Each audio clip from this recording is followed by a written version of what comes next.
A peaceful beach day shattered by screams. "Get on the ground!"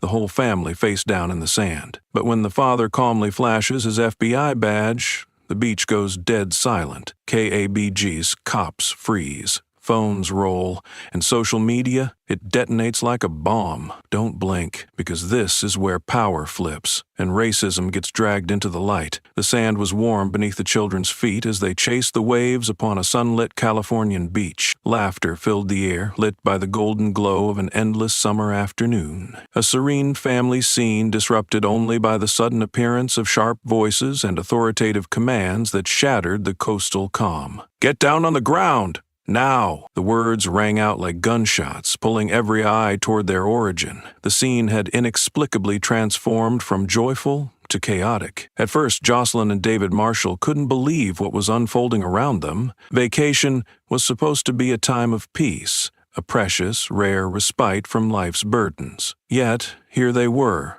being cornered by the local police as if they were fugitives, as if their very presence were a crime. The sparkle of the ocean faded behind the dark silhouettes of uniformed officers advancing briskly, hands resting threateningly on their holstered firearms. The beachgoers turned into a silent audience, heads craned from all corners, whispers of confusion and apprehension circulating like a low, restless tide. "Pops, what's happening?" Their eldest, Malik, looked up at David with panicked eyes that sought reassurance. David, torn between explaining the unjust scene before them and comforting his children, felt a deep-seated anger begin to simmer. It was a bitter taste, one sorely familiar yet never numbed by repetition. Each step the officers took was a reminder of the battles he had fought against this very kind of prejudice. Yet, anonymity was his current veil, offering no shield against this misjudgment. Their demand was firm,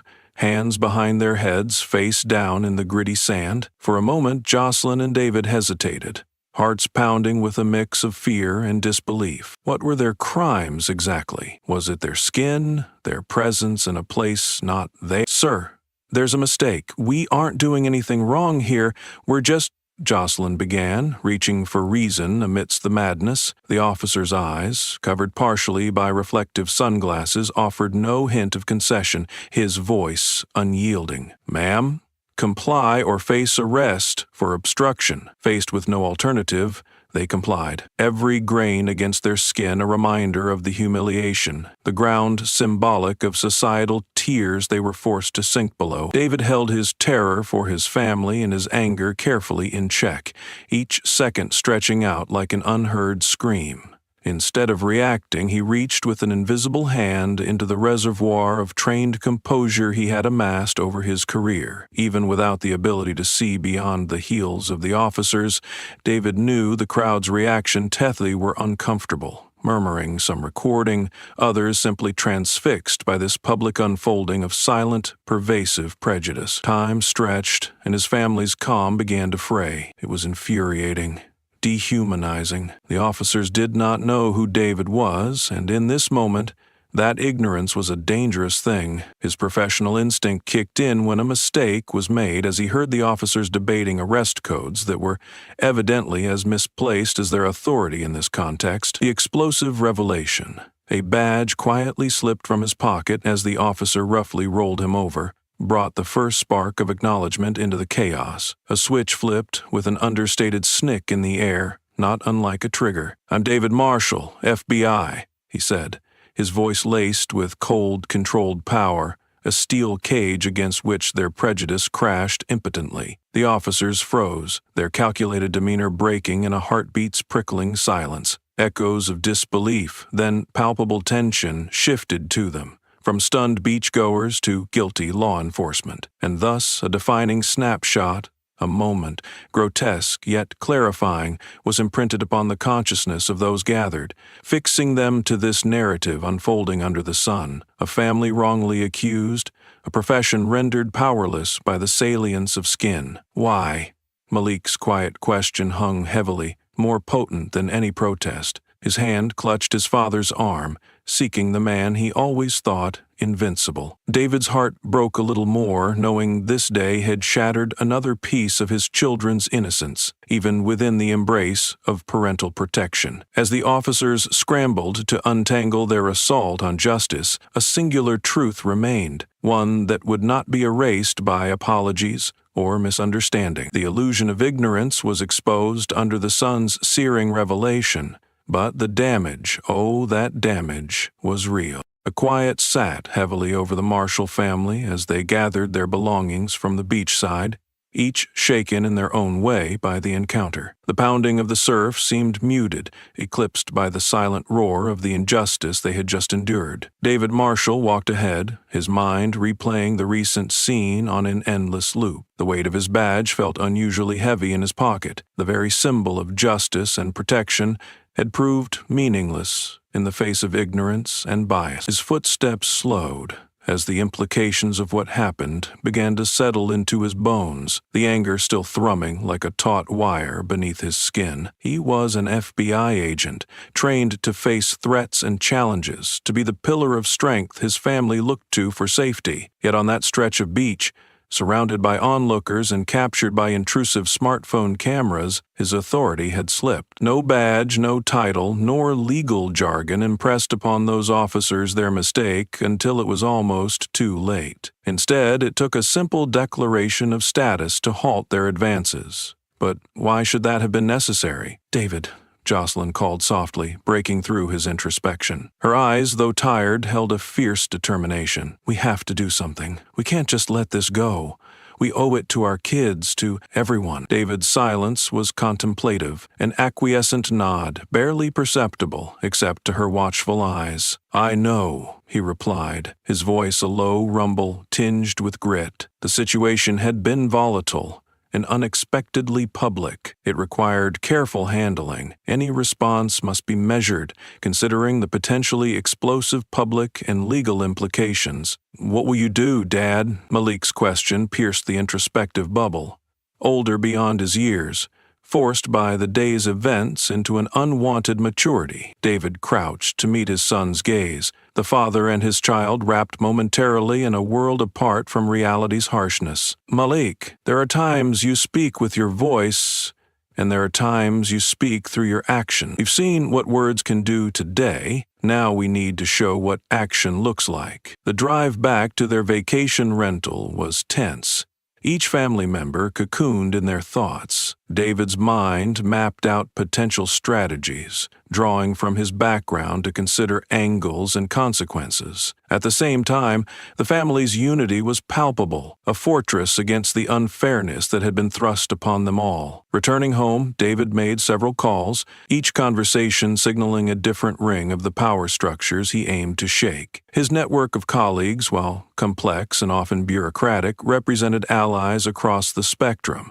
People of influence who could translate the incident into substantial outcomes.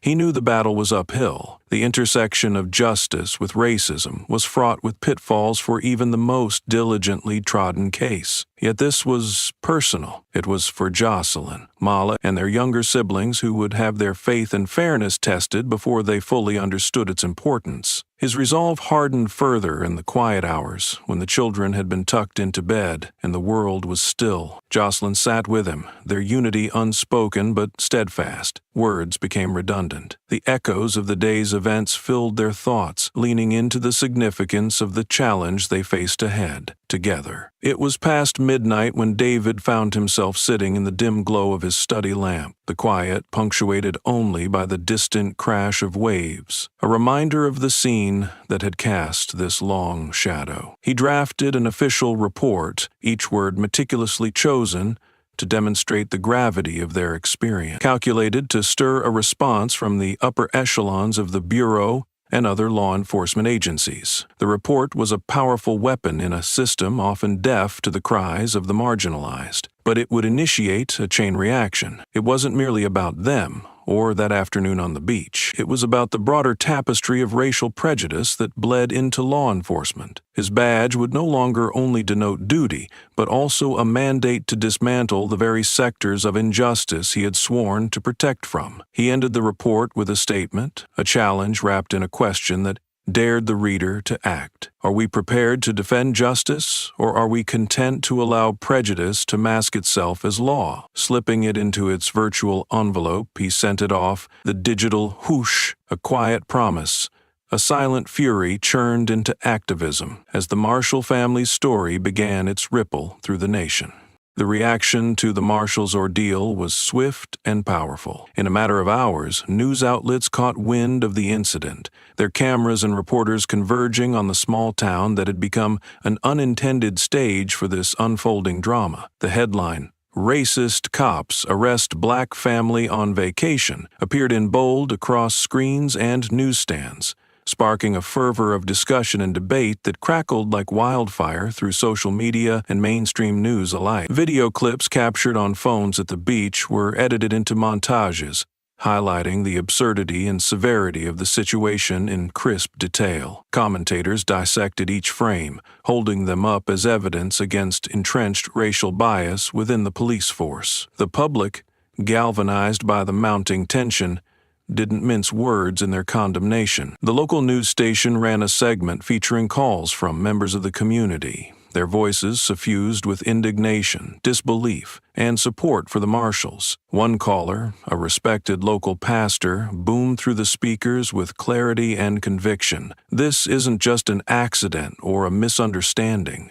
It's a plain failure of the justice system that needs confronting. We cannot, in good conscience, stand by while our neighbors, our friends, face something like this. In homes across the town, and much further afield, television screens flickered with faces of protesters holding handmade signs, their messages pointed and blunt. Vacation, not a crime. And "Stop Policing Our Skin." Swelling numbers gathered over the ensuing days, gathering momentum in their demands for accountability from the police department. Local activists, seasoned veterans of community battles against systemic injustice, found themselves mobilizing quickly and effectively. They held strategy meetings that throbbed with energy and purpose.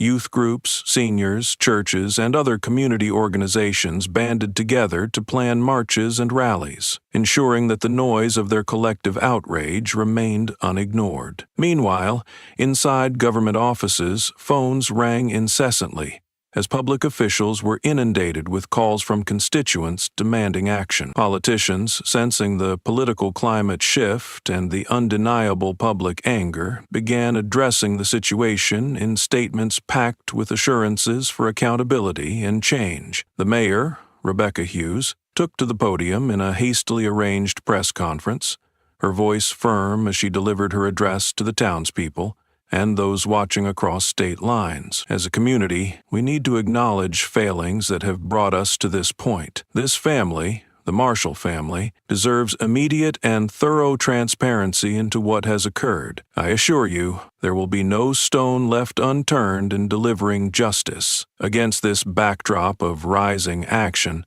a more personal scene played out in the Marshall home. The living room became something of a command center, with the family spending time together sorting through emails of support, messages from old friends and strangers, each offering encouragement and solidarity. Jocelyn and David read these words aloud to their children, each message a balm, lifting Malik's spirits and restoring a bit of the trust torn away on that beach. "I'm with you for whatever comes next," Jocelyn said one evening, brushing her hand gently over David's shoulder as they sat side by side reading. Her words, quiet yet steely, carried beyond simple comfort. They were a pact, unbreakable and resolute. David, bolstered by her words, by the outpouring of support, felt a determination swell anew. He understood the power of visible community support, how each gathered protester, each sign, each voice raised in tandem against injustice could frame the narrative, build a pressure that the system, in its rigidity, had to confront. As night fell, and another day of waiting for institutional responses came to a close, a new aspect of their task took form: using the coverage the support, and their story to not only seek justice for themselves, but to push for broader change. Across America, families watched the Marshall story play out, and for many, it was a call to action, their narratives echoing in unison, demanding a shift that was long overdue. The beach, the badge, and their story had become symbols of a challenge to authority's silence and inertia, and somewhere within, they knew, lay the seeds of genuine transformation. The outcome wasn't yet written, but they had engraved their determination upon its unfolding script, ready for whatever came next. In the weeks following the incident, the Marshalls' ordeal transformed from a personal nightmare into a significant symbol of societal reform. David, with the quiet steadfastness of a man used to fighting from within complex systems, took the lead in laying the foundation for legal action. Alongside experienced civil rights attorneys, he and Jocelyn initiated a civil rights lawsuit against the officers and the local police department, focusing national attention on systemic racism embedded within law enforcement. The courtroom became an arena, its air heavy with anticipation and unspoken tension. Reporters crowded outside, jostling to capture quotes and reactions, their camera lenses fixed upon the revolving doors as representatives of the law and of the Marshalls entered. The case was not just about a single family or one sun-drenched day gone awry. It was a larger commentary, as broad and deep as the ocean itself, on the contrived fears and unfounded biases tearing at the seams of justice. Sitting in the courtroom, Jocelyn and David exuded a composed exterior. Inwardly, however, the echoes of their unlawful arrest resonated with every word spoken by their legal team. Their attorneys, both passionate advocates for civil rights and versed in battles against institutional injustices, articulated the deep-seated systemic issues, bringing to light various instances where power was misused in harmful ways against the community's minorities. "We are not merely seeking damages for a transgression," their lead attorney, Nina Collins, addressed the court, her voice laced with intent. "We're challenging a pattern, a disregard for human dignity and the constitutional rights meant to protect not only the Marshalls but every family who has ever felt the cold edge of unnecessary suspicion." On the other side, flanked by suits crisp and voices clipped, the defense labored to cast doubt, to dissolve communal empathy into questions and false equivalencies. They labeled the officers' conduct as standard procedure, done in mistaken yet good faith, a term that twisted in the air like a poorly thrown punch. David and Jocelyn remained firm, each argument from the opposing side only strengthening their resolve. From different cities and states beyond the small town's borders, other cases began surfacing, each remarkably similar, each calling into further scrutiny the very policies and biases underpinning them. As the proceedings extended over days, community support persisted. Activists filled the gallery seats, meeting each session's close with hushed whispers of analysis and resolve, their presence a constant reminder that while the Marshalls were singularly fighting, they were far from alone. Beyond the courtroom, political and social dynamics continued to shift. Several high-profile figures lent their voices and influence to the cause, amplifying its reach. Politicians who weeks before hesitated to align firmly now issued statements of solidarity, either from genuine conviction or political expediency. The difference mattered little to the Marshalls, who understood that every voice added pressure to the lever of change. The constraints of the courtroom provided David a stage that differed from the fieldwork and duties he was accustomed to, but aligned with a deeper mission he had quietly honored through his career. His background as a law enforcer became paradoxical armor, offering a unique perspective and unassailable testimony. The lawyers used his deposition strategically, leveraging it to a deadly point, showcasing the irony of how authority perceived him vastly differed based on context, not credentials. With each day, the case gained complexity, but simultaneously brought clarity, a shared understanding crystallizing both in its narrow legal confines and its broad social echo. The lawsuit was not just about tangible reparation, but also intangible reconciliation, casting a light on abstractions of equity that had remained tenuous promises until now. As the midpoint of the trial approached, rumors of settlement discussions began to circulate. The tension heightened, Media outlets speculated on outcomes, with pundits weighing the possibilities of resolution and the precedent it might set. David and Jocelyn sat with their legal team, pondering both their options and the ripples of each potential choice. In the adjoining room, Jocelyn spoke softly. "It's about more than us now, isn't it? It's about what this story can change." Her voice was resolute, a powerful codex for justice echoing within the walls that had held too many silent cries. The deadline for a potential settlement loomed, a beacon signaling a pivotal moment. The choice would reflect not only their personal journey, but an unyielding call for systemic accountability. And through it all, the family understood the weight of their stance imprinted upon the desires for justice, a chance to align realities closer to the ideal they fought to embody. The next steps promised a terrain unlike any battle they'd prepared for, closing their paths with the wider journey that awaited those following. The courtroom proceedings entwined them in a legacy of struggle and transformation, a beacon that began with humiliation but promised to end with the rejuvenation of hope.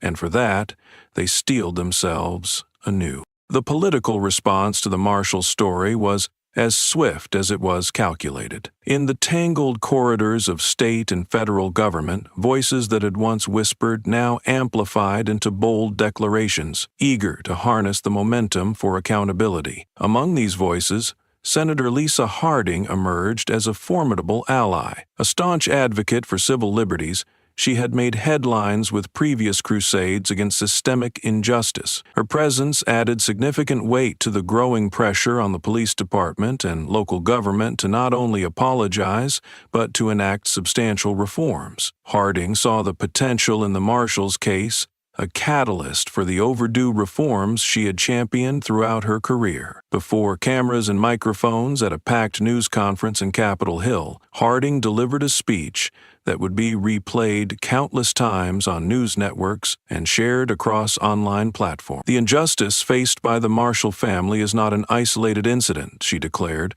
her voice resonating through the packed room. "It is emblematic of a broader, systemic issue that demands our urgent attention and action. We can no longer afford to maintain a status quo that tolerates such acts under the guise of protocol." Her words, imbued with both gravity and determination, resonated powerfully among her peers, some of whom hesitated to take a definitive stand until pushed by the glare of public scrutiny. It was clear the tide of public opinion was shifting, growing into a formidable force that could no longer be ignored or placated with platitudes. Within days, Harding introduced a bipartisan bill addressing unlawful racial profiling by law enforcement officers. The bill aimed to establish comprehensive guidelines for police conduct, increased accountability through mandatory racial bias training, and included measures for an independent review of complaints against police officers. It proposed the establishment of an oversight committee with independent powers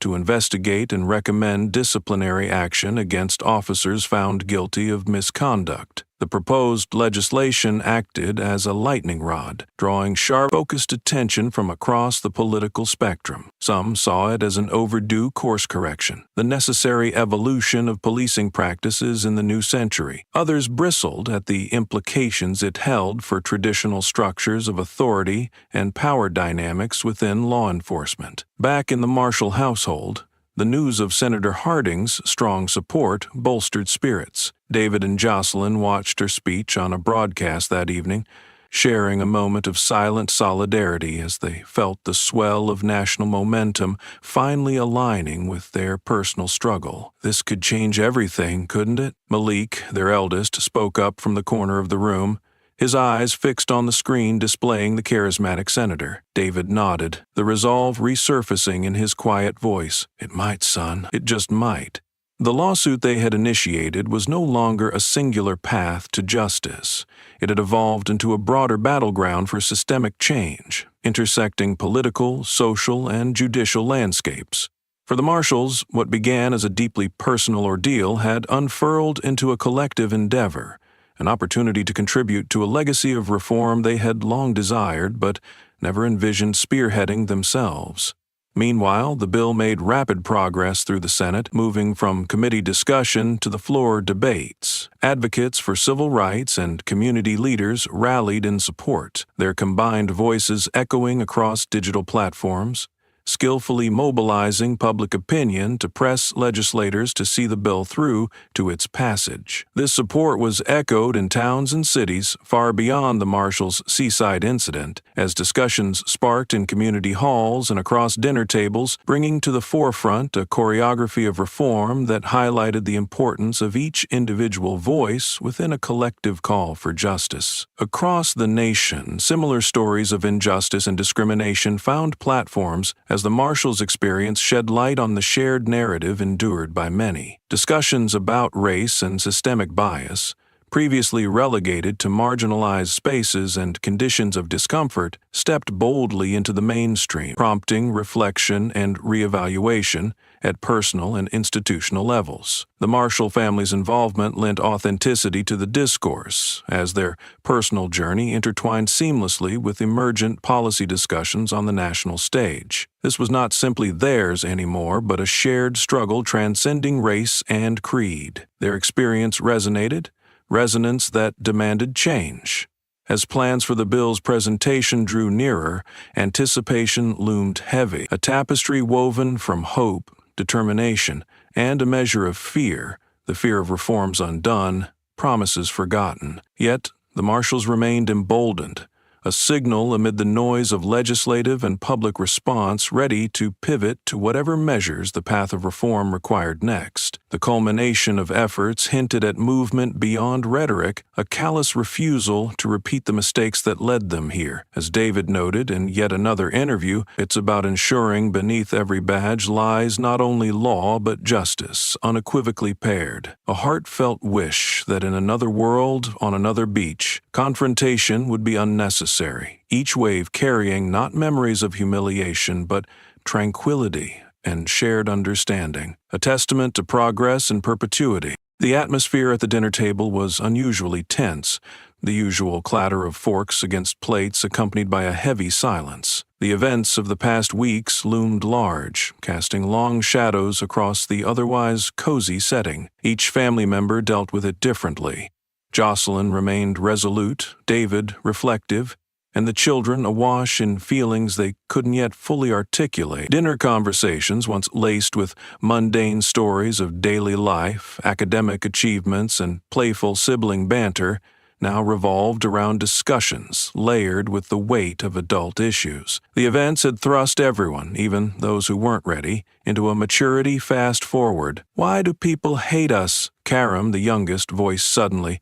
His fork paused midway to his mouth. His question was innocent yet piercing, cutting through to the heart of the issue with a simplicity only a child could manage. Jocelyn placed a gentle hand over Karim's. "It's not everyone, honey," she reassured, though she knew the difficulty in explaining something that felt so vast. "It's complicated, but not everyone lets fear or ignorance guide them." David took over, sensing Jocelyn's struggle to find the suitable words. "Some people hate because they don't understand, or they're scared of things that are different," he added, trying to distill the complex realities of prejudice into something digestible. Malik's scoff was soft, but it carried the edge of teenage skepticism. "Yeah, and we're supposed to just forgive and move on?" His question hung awkwardly in the air, the silence punctuating his frustration. "No, Malik," David replied, his gaze meeting his son's fiery eyes.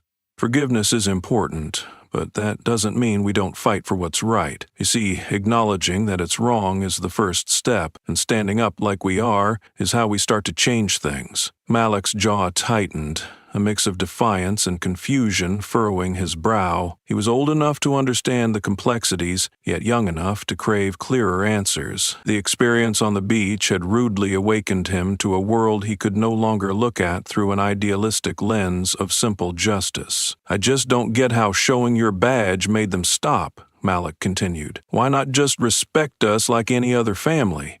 Seems crazy we had to pull rank to get there." Jocelyn intervened, her voice layered with that gentle firmness only mothers could exert. "It's not fair, love. What happened was wrong, but showing the badge was about forcing them to see beyond their assumptions.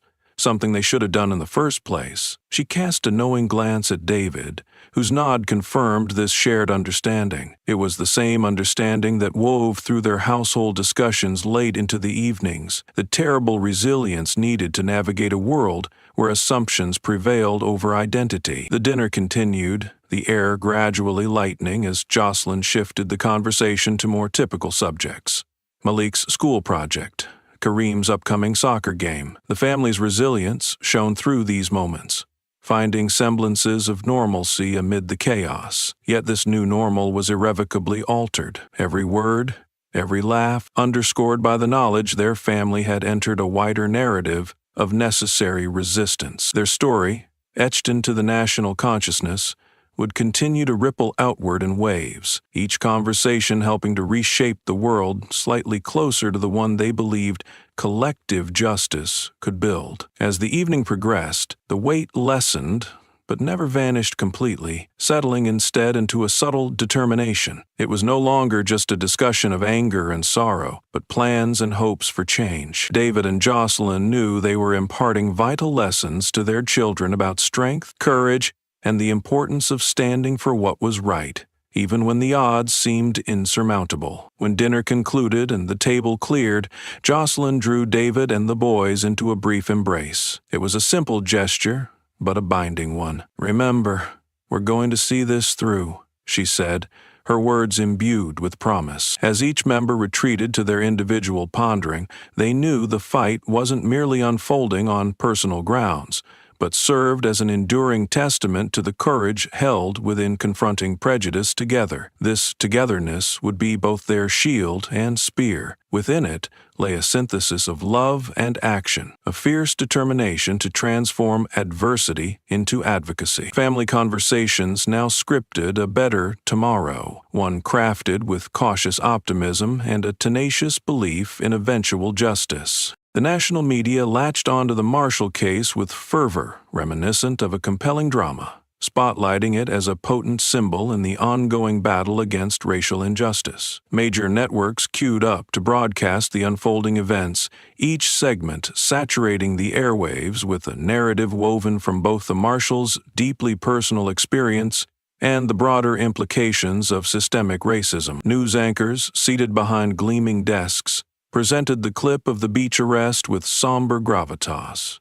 The footage, stripped of ambient sounds, left the arrest's raw aggression to speak volumes. Commentators dissected the scenario with fervent intensity, providing context that transcended the immediate elements of the case and delving into the entrenched societal issues at its core. Morning talk shows featured live interviews with analysts and social justice advocates alongside guests who had lived through similar experiences. Each voice added layers to the discourse, amplifying the nuanced intersections of race, authority, and accountability. One evening, David sat quietly in the living room, the dim glow of the television juxtaposed against the intensity of the panel discussion unfolding on screen. These discussions, no matter how far-reaching, invariably circled back to the human element, his family's ordeal, which had served as a catalyst for this vital reckoning. Jocelyn joined him, her presence a calming balm as she settled beside him on the couch. Their lawyer, Nina Collins, was present on tonight's panel, her voice carrying across the screen with clarity and passion as she addressed the legal intricacies of their case. "This issue," Nina articulated, her expression unyielding, "transcends any singular instance. It propels us to reconsider and reshape what accountability in law enforcement truly means. The Marshalls' experience is indicative of what minority communities have vocalized for decades: an urgent need for reform that respects humanity before bias." The conversation turned to broader policy implications, the ambitious scope of the newly proposed legislation, and the increased pressure on law enforcement agencies to adapt. Each point was dissected with the gravitas one would reserve for legislative transformation, highlighting the potential for a landmark shift in American justice culture. As the program edged toward conclusion, another guest, a noted civil rights historian, drew parallels between current events and pivotal civil rights movements of the past. "What we're witnessing," he stated, "is a modern-day accountability movement, echoing historic calls for equality." The marshal's struggle represents a touchstone for change. Much like those courageous voices who came before us, David felt an enduring mixture of pride and solemn responsibility. Jocelyn reached for his hand and he clasped it tightly, their fingers intertwining in silent unity. The world spoke their names, yet the fight was not merely theirs. It belonged to everyone living within similar realities of unjust treatment based on race. After the program ended, Malik joined them, resting one arm on the couch's back as he reflected on the discussion. "It's everywhere now, isn't it? You think it will actually, change things?" David turned to his son, aware that such a moment, a bridge between personal trials and the potential for widespread change, was rare. "I hope so, Malik. It has to. Sometimes change starts out as whispers, but those whispers, they're turning into roars now. That's how it happens." Malik nodded thoughtfully, his teenage mind grappling with the heavy concept of generational struggles and the promise of change within reach. The media's illumination of their story, he realized, transformed it from an isolated distortion of justice to a beacon drawing attention, empathy, and outrage. Meanwhile, across the country, families gathered around their screens, witnessing the marshal's journey being parsed across channels and newspapers. The narrative inspired solidarity, embedding within the collective consciousness a reminder that despite seeming divides, these struggles were fundamentally interconnected. For David and Jocelyn, this growing outreach was encouraging. It meant that the public eye could be a catalyst for justice, turning intimate anguish into a rallying point for advocacy. The invitation of media coverage opened doors previously sealed against the private citizens and pushed discussion into domains demanding change. They understood that this was more than a case.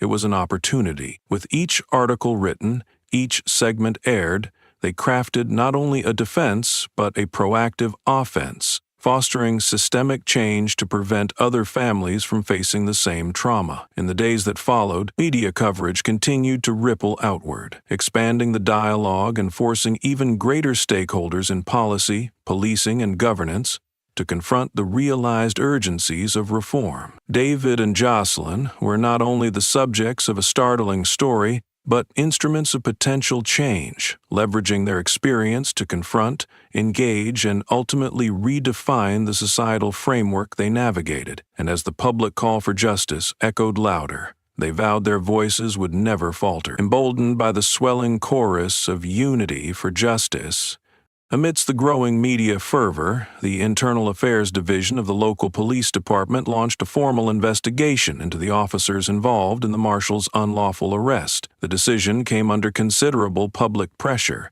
with accountability demands echoing from community members, activists, and government officials alike. Inside the precinct, the atmosphere shifted from routine to tension-infused scrutiny. Officers moved through their day-to-day tasks with the added weight of an invisible, yet unmistakable, gaze upon them. Squad room conversations, usually filled with banter, became subdued, overshadowed by the looming presence of the inquiry. Captain Ray Carter, tasked with navigating the investigation's complexities, reflected a veneer of professional composure even as the intricate politics of the situation bore down on him. Carter was an experienced officer, well-versed in managing crises but acutely aware of the widening chasm between trust and enforcement his department now faced. He convened a team of internal investigators, ensuring processes were transparent and comprehensive. The directive was explicit: investigate thoroughly,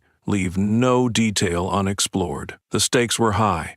The department's integrity was now entwined with the outcomes of these proceedings. Yet beneath the facade of responsibility and diligence, some officers harbored resentment. To them, the marshal's case and the ensuing scrutiny felt like an external campaign against their fraternity. Officer Derek Mills, one of the officers involved, sat across the sterile expanse of the interview room, facing the glare of his colleagues' questioning. He was a seasoned patrolman, known more for his reliability than any commendations or controversy. Yet now, under the bright fluorescence, his deflective insistence on having followed procedure seemed less convincing. The lead investigator, a dispassionate woman with years of experience reading undercurrents of truth, watched him carefully. "Officer Mills, It's crucial for us to understand all angles of this situation. The actions taken with the Marshall family, did you feel it was necessary to escalate to that extent? Mills squirmed slightly, maintaining a forced calm. It was by the book, he replied, defensiveness creeping into his tone despite his attempts at neutrality. They seemed suspicious. We wanted to make sure everything was in order. Her silence in response was deliberate, expectant. Mills' justification, steeped in implication and assumption, add layers to the complexity of implicit bias, a factor critical in analyzing the circumstance. Yet the man presented an FBI badge. Did that alter your perception at any point during the incident? She pressed again, her eyes fixed firmly on his. That's when we de-escalated, he said, trying to regain control of the narrative spiraling away from him. Look, I am not a bad cop. We followed the procedures, we were doing our job. Outside the interrogation, Carter monitored the proceedings with steely focus. He recognized the delicate balance this investigation demanded, satisfy public calls for justice while preserving departmental stability. Yet he also knew reform was not only inevitable but necessary, a chance to realign with community trust precariously teetering on the edge. Simultaneously, the Marshall family was briefed on the investigation's progress by their legal team. Nina Collins kept the family informed, each detail absorbed into their mounting resolve for justice. David still grappled with the duality of his identity, both a victim and a defender of justice. The product of these introspections was a renewed determination to ensure accountability, instill genuine change, marrying the legal, the personal, and the systemic. They're looking into bias training too, Nina noted during a meeting, pointing to proposed departmental strategies discussed in conjunction with legal repercussion. It may not seem substantial on its own, but it's a start. We might see genuine steps towards correcting institutional practices. Jocelyn nodded, a mixture of hope tempered by cautious realism. Will they really make a difference, though? David's hand closed over hers. They have to start somewhere, and it's part of rebuilding trust. We hold them to it. Meanwhile, in town meetings and public forums, internal affairs findings awaited conclusion with impatient anticipation. Community leaders, watchdog groups, and everyday citizens speculated, their discussions igniting further fervor for change. Back at the precinct, the investigation reached its zenith as data, findings, and individual testimonies funneled into a narrative demanding public emergence. The department's response, shaped by necessity and influenced by the ongoing political clamor, would pioneer the next phase of action. Internally and externally, the Marshall case progressed beyond isolated actions or heated appraisals. It illuminated the pressing need for accessibility within justice systems, aligning individual accountability with broader reform. As the police department braced for the verdict and comprehensive recommendations, the ripples of the Marshall case promised a catalyst effect. No longer merely a reaction, but a proactive move towards transforming an insidious, long-standing dialogue into a beacon of hopeful resolution. Across the nation, what began as a localized incident propelled by the Marshall family's unjust arrest now ignited a wildfire of protests that burned fiercely from coast to coast. Cities became vibrant canvases of collective outrage, each protest painting a clear and insistent message to unravel the entrenched inequities within law enforcement. Public squares, sprawling parks, and the steps of municipal buildings filled with crowds chanting slogans that resonated into the air, each word a testament to a demand for justice and reform. In New York, Chicago, Atlanta, and Los Angeles, and even smaller towns nestled away from major headlines, people gathered, drawn by a shared experience, unified in voices made resounding by pain and hope. The signs varied, yet each bore allegiances beyond words. Justice for the Marshalls, proclaimed one, a straightforward yet profound encapsulation of a narrative that transcended their singular plight. Another read, "End racial profiling now," its bold letters cutting starkly across colorful placards. The march of feet became a drumbeat, steady and unyielding, weaving through streets burgeoning with the heat of rhetoric and resolution. The protesters were a tapestry of diversity, reflecting myriad backgrounds and experiences, yet bound by a common purpose: University students, fueled by fresh ideals and fierce determination, mingled with seasoned activists who bore historical scars of previous struggles. Parents, propelled by dreams of a more just world for their children, marched alongside elders who had fought in older battles. The unity of intent bridged generational divides, each participant a vital thread in this tapestry of resistance. Amidst the sea of people, community leaders emerged, voices seasoned through advocacy, magnified by megaphones, cajoling, encouraging, and rallying the spirits of those assembled. Among them stood familiar figures, echoes from prominent civil rights movements, vernacular artifacts of an unyielding promise to see justice delivered and preserved. In Washington, D.C., an impromptu camp was set at the foot of the iconic Lincoln Memorial, the symbolism striking and purposeful, a pilgrimage of sorts for justice seekers. Human chains extended beneath emblazoned banners, linked arms testament to solidarity, each tie drawing strength from resistance, echoed through decades past. On stages hastily erected from truck beds, activists and speakers, some poets at heart, filled the air with words flowing in cadence, some gentle yet direct. When history confines our stories to the quiet corners of textbooks, an impassioned orator declared, let it also remember the Marshall family,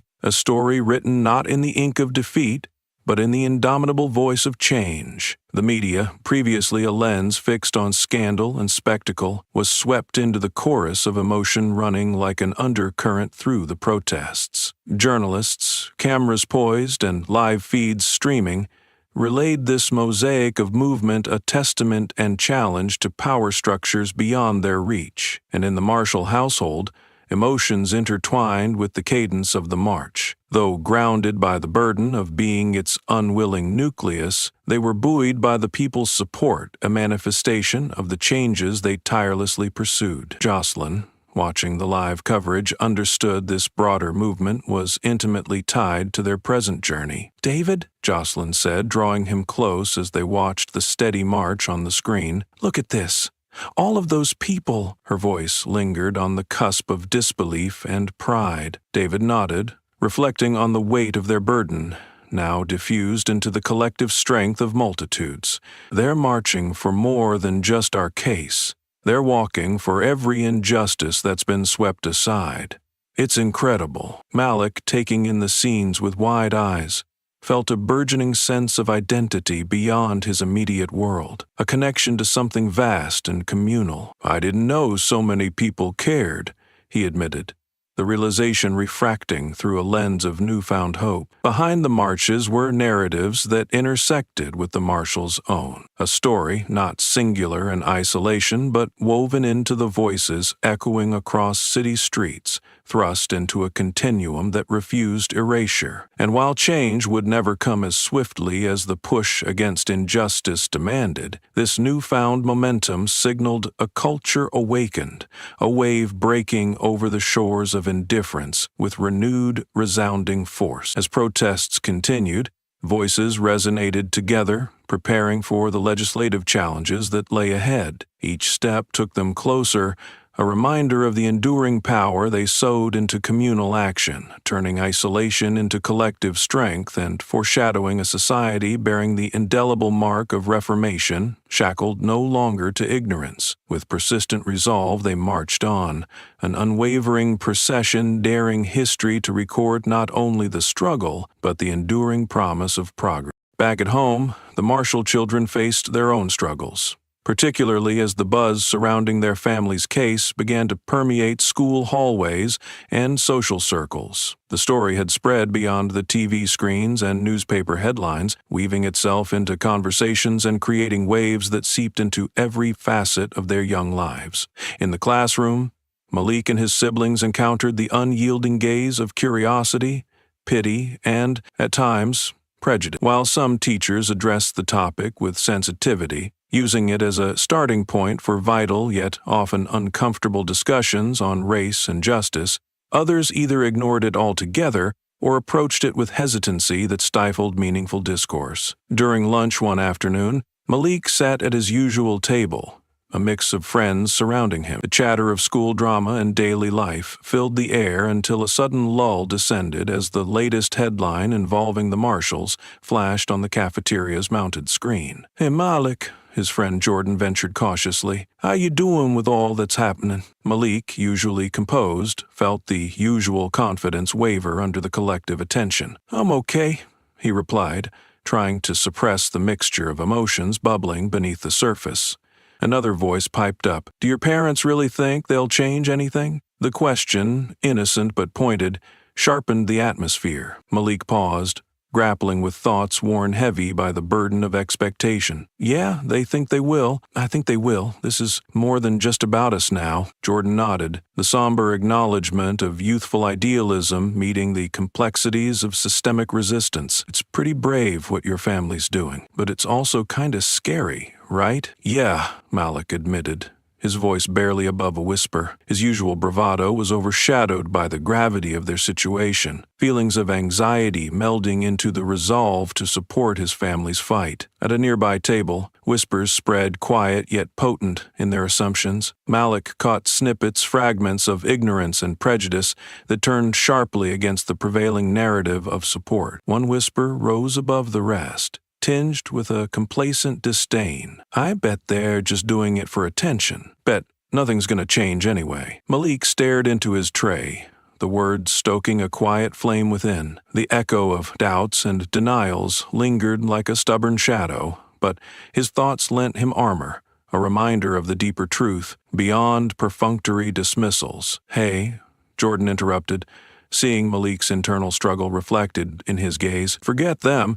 You guys are actually making people talk about it. That's something." Malik nodded, grateful for the lifeline, albeit unable to disentangle the complexities of his world now spun anew. Each smile, each encouragement, balanced by its antithesis, creating a volatile mix that challenged perception yet offered a glimpse beyond the limitations of understanding.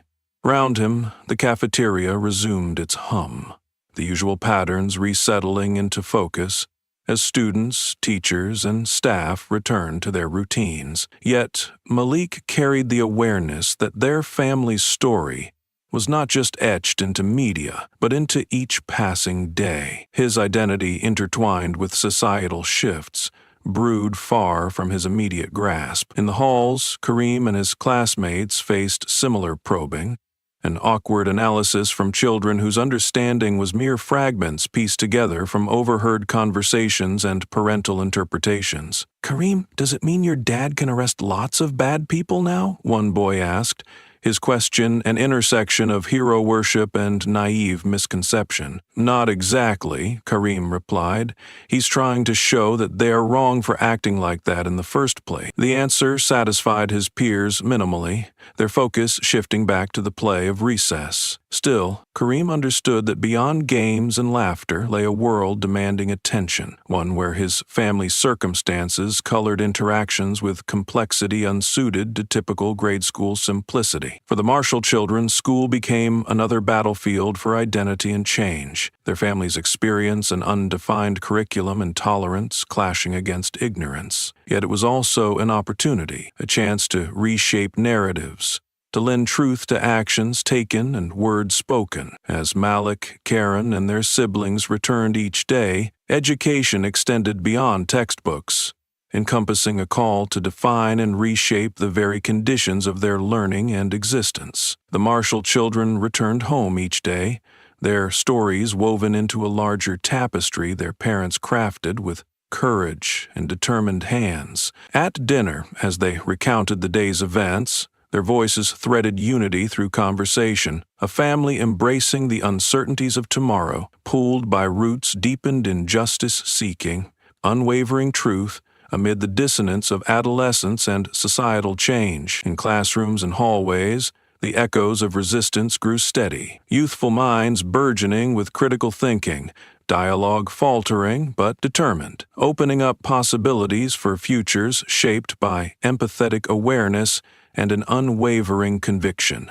Change, though slow and fraught with opposition, would eventually prevail. In a small, sterile room lined with tiles and fluorescent lights, Officer Derek Mills sat opposite a poised and resolute interviewer. This was his chance, a calculated attempt to salvage his reputation amidst the storm that had engulfed the department and threatened to tarnish his record irreparably. His statement would be crucial, not just in defense of his actions during the arrest, but in his attempt to rationalize the broader implications of that day on the beat. A camera perched unsettlingly in the corner, a silent witness to everything that would unfold here, every word, pause, and hesitance captured in stark clarity. Mills cleared his throat, his mind racing to frame his narrative. "I didn't mean for it to happen the way it did," he began, choosing his words carefully. "This wasn't about race. Never was. It was more about ensuring safety and following protocol." The interviewer regarded him with a penetrating stare that withered soft excuses into silence. "The decision to escalate was yours alone, Officer Mills. Can you explain the reasoning behind that escalation, given that the marshals weren't posing any evident threat?" "Well," Mills hesitated, reaching for veracity amid a tangle of self-preservation. "It was instinctive. When you're in that moment, sometimes we're trained to act first and question later. Tactically sound, perhaps, but your actions were not objectively justified in this case, were they?" Mills shifted, the weight of reflection settling momentarily upon him. "Maybe not in hindsight," he admitted, the acknowledgement sitting bitterly on his tongue, "but you don't always see the whole picture in the heat of the moment." "Or perhaps," the interviewer interjected, unfazed by his equivocations, "seeing only some parts too clearly rather than the whole." The silence brimmed with the implications. Mills felt the walls close in around him, the reality that he was just one player in a larger, more complex issue of systemic biases. His role, though singular, was symptomatic of a deeply ingrained cultural problem within the force, a problem that defied simple rationalization or contrition. "Have you considered the impact of this incident on the individuals involved, particularly the children?" the interviewer pressed. Mills' gaze fell as the weight of his decisions pressed down upon him heavier than before. He hadn't meant for children to be involved, not consciously at least, and the thought of their fear and confusion stilled him for a moment. "I don't want anyone to think I'm heartless," he muttered. "I'm just doing my job, as I was trained to do." "But isn't part of that job ensuring your actions don't perpetuate harm or fear on those who are innocent?" Mills's silence now stretched longer, filling the space between his past justifications and the unnerving clarity piercing through his conditioned defenses. "I suppose it means thinking more, being better." The tremor in his words reflected a flickering awareness of remorse, perhaps the beginning of reflection, his lone attempt to reconcile what had happened with the man he wanted to be once the interrogations ceased and external judgments passed. "Officer Mills, we have to navigate these complexities with understanding and accountability," the interviewer concluded, closing her notepad with a marked finality. "Real change requires that navigation, both personal and systemic. This situation is bigger than both of us, uniting perspectives toward an equitable future." He nodded, a quiet acceptance settling over him. Statements captured, analyses articulated, but the officer remained a small cog within a vastly overbearing machinery, one in sore need of intricate mending. As Mills left the room, the shadows of a broader inquiry followed. The questions he faced mirrored the inward evaluations posed across police departments nationally, where scales of justice weighed critically in the balance against biases that persisted beneath enforced decorum. The sincerity within Mills's statement was irrelevant to systemic accountability, now subject to layers of investigation and consequence still unfolding beyond these walls. The interview's transcript would join others in crafting an overarching narrative demanding actionable redress, a narrative seeking not only to correct but redefine a landscape scarred by institutionalized prejudice. And across town, within the Marshall household, they watched news segments recounting the proceedings. For David and Jocelyn, the admission was heard with mixed emotions, tempered by hope for systemic recognition and change, but cautious optimism lacing their actions. While individual apologies offered no immediate solace, they contributed incremental steps toward acknowledging how deeply these prejudices rooted themselves within assumed protocols. Watching from their living room, the Marshalls understood the complexity of progress, mirrored imperfectly in gestures like Mill's expressions trapped within individual realizations calling for a collective response. Still, they were committed to their path, understanding that what lay beyond this inquiry transcended singular admissions, aiming instead to dismantle entire constructs and redefine justice, a final chapter yet unwritten, but rife with potential for transformation. In the shadowy corridors of the police department, Officer Alex Ramirez sat cloaked in internal conflict, silently contemplating the integrity of his uniform. Witness to the arrest on the beach, his moral compass had guided him only so far, before the unwritten code of silence among officers bound his actions. But as the tides of justice swelled in the wake of the Marshal's story, he found himself on the precipice of a decision that would challenge everything he had understood about loyalty and duty. Ramirez was a young officer, still finding his footing in a career fraught with complexities he hadn't fully grasped when he first put on the badge. The events on the beach had gnawed at him since the moment they occurred, and he'd seen fear all too clearly in the eyes of the children, a haunting mirror of misunderstanding and authority abused. Now, in this turning point, he realized he could no longer remain complicit through silence. It was on an overcast afternoon, the cityscape subdued by a muted sun, that Ramirez approached the office of Captain Ray Carter. Nervous energy coursed through him, a mixture of fear, determination, and the weight of what would surely be a pivotal moment in his career. Carter glanced up from his desk as Ramirez entered, beckoning him to sit without preamble. He had seen the younger officer circling decisions before, a trait Ramirez inherited from his earnest pursuit of principle over complacency. "What's on your mind, Ramirez?" Carter asked, his tone direct, laced with understanding that this informal meeting held substantial weight. Ramirez took a breath, each word calculated to bridge moral conviction with professional reality. "Captain, I feel compelled to speak about the incident with the Marshall family. I was there watching it unfold, and, well, I think I need to testify about what I saw." "Testify?" Carter repeated, setting aside his pen with quiet deliberation. "You know that speaking out will not come without its consequences, both among your peers and for your career. Are you certain about this?" Ramirez nodded, a resolve chiseling away the apprehension clouding his thoughts. "I am, sir. It wasn't right what happened. I can't in good conscience keep silent." Carter considered the young officer, the conflict reflected in his gaze resonating with the ideals he once carried as a rookie. He leaned back, intertwining his fingers thoughtfully. "You realize what this might entail? For yourself, for your station?" "I do." Ramirez's voice was firm, coated with an unyielding truth. "But the Marshalls deserve the truth to be heard. Our community deserves trust in the system that's meant to protect them."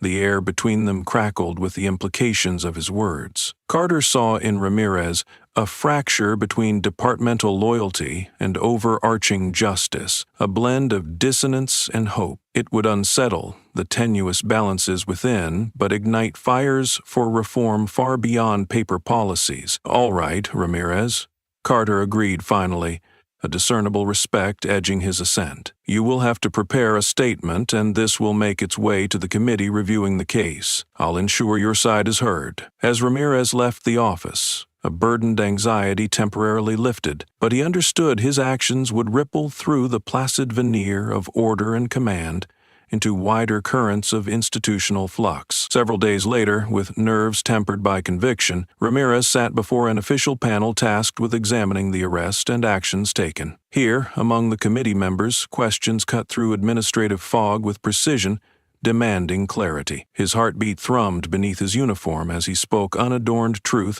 rolling into the silence of expectation. "I witnessed hesitation and assumptions that should never have been made by officers trained to assess without prejudice," Ramirez declared, his voice brokering no order of denial or justification that had previously shadowed testimonials. "As a law enforcement officer, I am compelled to speak up, No minor mistakes bear consequence equal to breaching public trust, his statement echoed in the austere room, each admission a fracture in the larger construct seeking reevaluation and redress. The ramifications of speaking out echoed beyond him, sowing seeds of necessary change amid the whispered acknowledgement of inherent biases within policing. Ramirez emerged from the panel room, shoulders paradoxically burdened and relieved. News of his testimony spread fast, reaching the ears of community leaders and media outlets with fervid interest. Where the uniform implied silent compliance, his voice, surging now through institutional channels, navigated the reawakening context of accountability. Within the Marshall residence, the news of Ramirez's testimony arrived like much-needed rain following drought.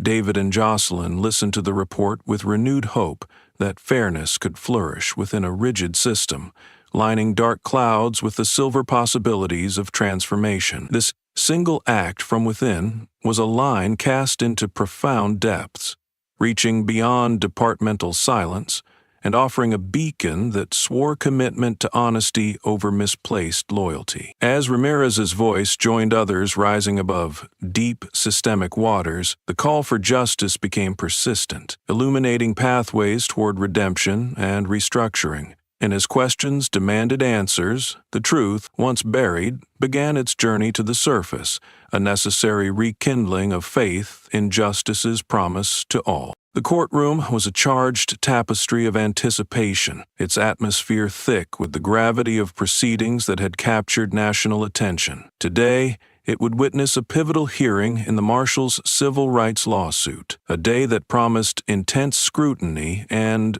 perhaps, a swing of the pendulum toward justice. The spectators' gallery buzzed with a mix of civil rights activists, media personnel, and members of the public whose identities converged into a collective curiosity for justice or a penchant for spectacle. The Marshalls sat together, their presence a force of calm determination amidst the swirl of legal maneuvering and public discourse. David Marshall's frame was one of stoic resolve as he sat beside Jocelyn, whose face reflected a composed confidence tempered by the undercurrent of tension. This day was both a testament to their endurance and a bridge to possible reconciliation with a system that had historically excluded voices like theirs from its halls of equity. On the other side of the courtroom, counsel for the police department prepared their defense, submitting arguments steeped in procedural defenses and justifications that, to them, constituted standard practice. The judge, a seasoned arbiter with an air of no-nonsense pragmatism, entered, bringing the room to a hushed attentiveness. As proceedings began, legal arguments ricocheted with precision and restraint, each side presenting narratives underpinned by diverging interpretations of justice. Nina Collins, the Marshall's attorney, possessed a presence that was both commanding and empathic. Her voice cut through the room with clarity as she addressed the panel. This case isn't merely about a single event on a beach. It's about a pattern of discrimination entrenched within law enforcement. It's about a family whose narratives exemplify systemic flaws demanding redress, not solely for their sake, but for everyone impacted by policies that disproportionately target communities of color. Nina's words resonated deep within those assembled, her argument emphasizing personal testimony and broader societal urge. She motioned toward David, inviting his testimony to set the stage for first-hand examination of the day's events. David took the stand with the measured air of someone who understood the importance of voice, a testimony that transcended facts, steeped in personal truth and lived history. Emotion rippled below the surface as he recounted the arrest, his narrative unraveling with poignant detail. Like countless families on that beach, we were there to enjoy a vacation until we became targets of an error that shouldn't have occurred, he testified. That day was about assumptions we couldn't alter. Despite every reasoned action taken, despite presenting my credentials, everything of truth lay masked beneath one's broader prejudice. His voice didn't waver, though the words bore the brunt of long-held reflections, fused with the weight of unexpected vulnerability before the court. Justice, in its truest form, is not merely the absence of unfairness, It is the presence of equality. Across the courtroom, the defense attempted to dismantle these assertions, relying heavily on law enforcement protocols intended to provide justification for actions taken during the incident. Their strategy hinged on deconstructing the implications of racial bias,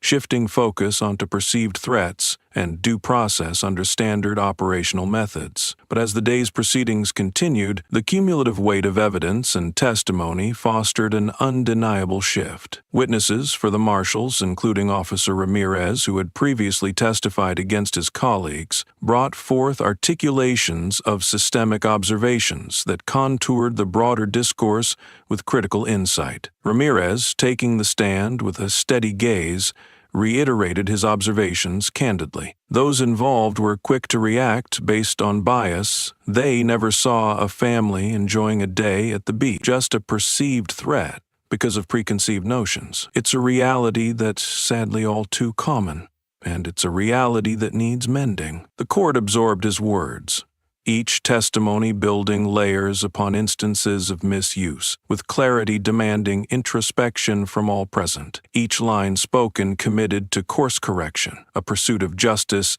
needing resolute decision-making. The session continued with fervor. Late into the day, arguments cascading into a synthesis of clashing ideals and a yearning for harmony. As the court adjourned for the day, the gavel's echo signaled not closure, but continuations and hoped-for reckonings waiting beyond these walls. With proceedings paused and the air full of expectation, those within the gallery gradually filed out, each step resonant with a mixture of hope and reflection. For the marshals, the day was a marathon of courage, a necessary segue toward a larger resolution that promised more than simple verdict. It promised recognition, growth, and the potential reformation of institutions. Outside, the Marshall family stood framed by curious onlookers and press, itching for comments, their silhouettes casting elongated promises of forthrightness and dignity upon the courthouse steps. "What happens now, Dad?" Malik asked, reflecting youthful curiosity, but wearing the mantle of youthful wisdom. "We keep pushing," David replied, his tone unfettered by exhaustion. "We follow it through to the end. This is bigger than us now, Malik." This understanding, carved within the collective experiences of the day, accompanied each family member home. The future beckoned with both inquiry and assurance, a path waiting to be navigated by principled resilience, determined to redefine justice's scope as both a promise and practice. Outside the courthouse, a gathering of people awaited the end of the day's proceedings. The crowd was a vivid tapestry of supporters, activists, and curious onlookers, their faces reflecting hope and determination interlaced with the fatigue of persistent struggle. As the marshals emerged, sunlight slanting across the courthouse steps highlighted the gravity of their presence in this ongoing fight. The media throng surged forward, microphones thrust into the scorching air like earnest flowers reaching towards sunlight. Questions cascaded in a discordant chorus,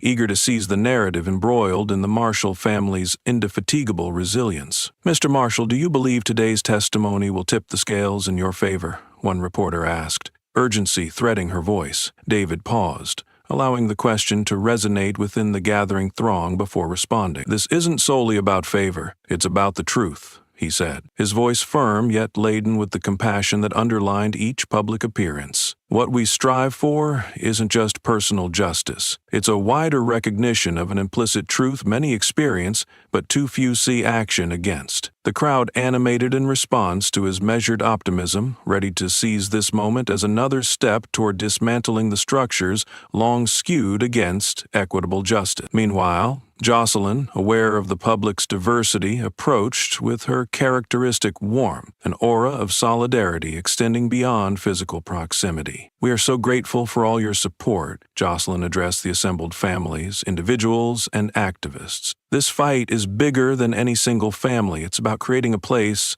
where everyone feels safe, respected, and heard." From the fringes of the crowd, dissent echoed, a small group vocalizing skepticism, and their remarks punctuated the air with sharp, sporadic misgivings. "Do you think you can really change the system?" one voice challenged. Jocelyn turned, her gaze soft, yet carrying the steely intent that had come to define their public engagements. "Change doesn't come because it's easy or guaranteed," she replied eloquently. "It comes because we refuse to accept anything less than what is just and right for us and for those who will come after." The interplay between supportive acclamations and doubt resonated within the onlooker's psyche, underscoring the complexities of public opinion navigating transformative social change. In their assembly, perspectives diverged, revealing fractures of a broader national dialogue yet to be harmonized. As the marshals prepared to leave, a spontaneous chant ignited among the supporters, a plethora of voices echoing calls for justice that transcended geographical distances,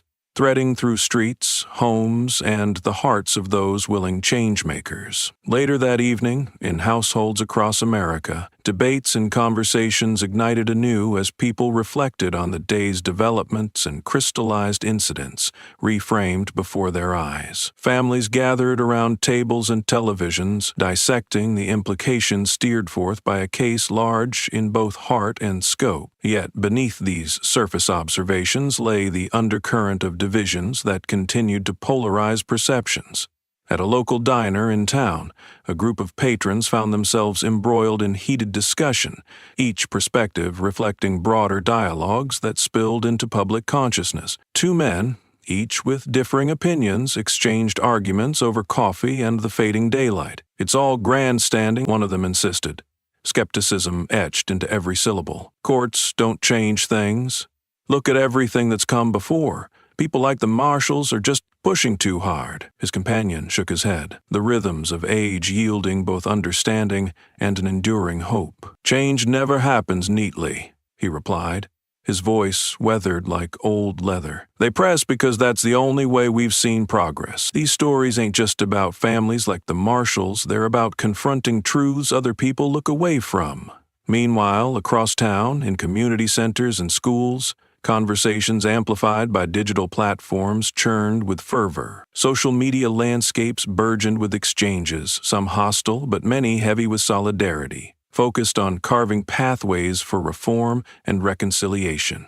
The Marshall family's trial, once a personal plea, now orchestrated a deepened reckoning with practices long overlooked by institutions focused staunchly on maintaining order rather than achieving justice. It was a balancing act straddling restitution and renewal, aiming not just at singular exoneration but societal restructuring too long delayed. The courtroom would see more of the family's story unraveled, yet each day ushered belonging into a narrative not marked by singularity but emboldened by collectiveness. In their struggles, the marshals mirrored broader human experiences, tessellated battles from lives shared in purpose, defined by resilience. And as daylight receded beyond windowed views, the promise of another dawn hung patiently at the horizon's edge, a testament that justice, though it arrived bending under the burden of history, worked forward, each step directed by unwavering courage, inviting answers inching toward a fragile but brightened future.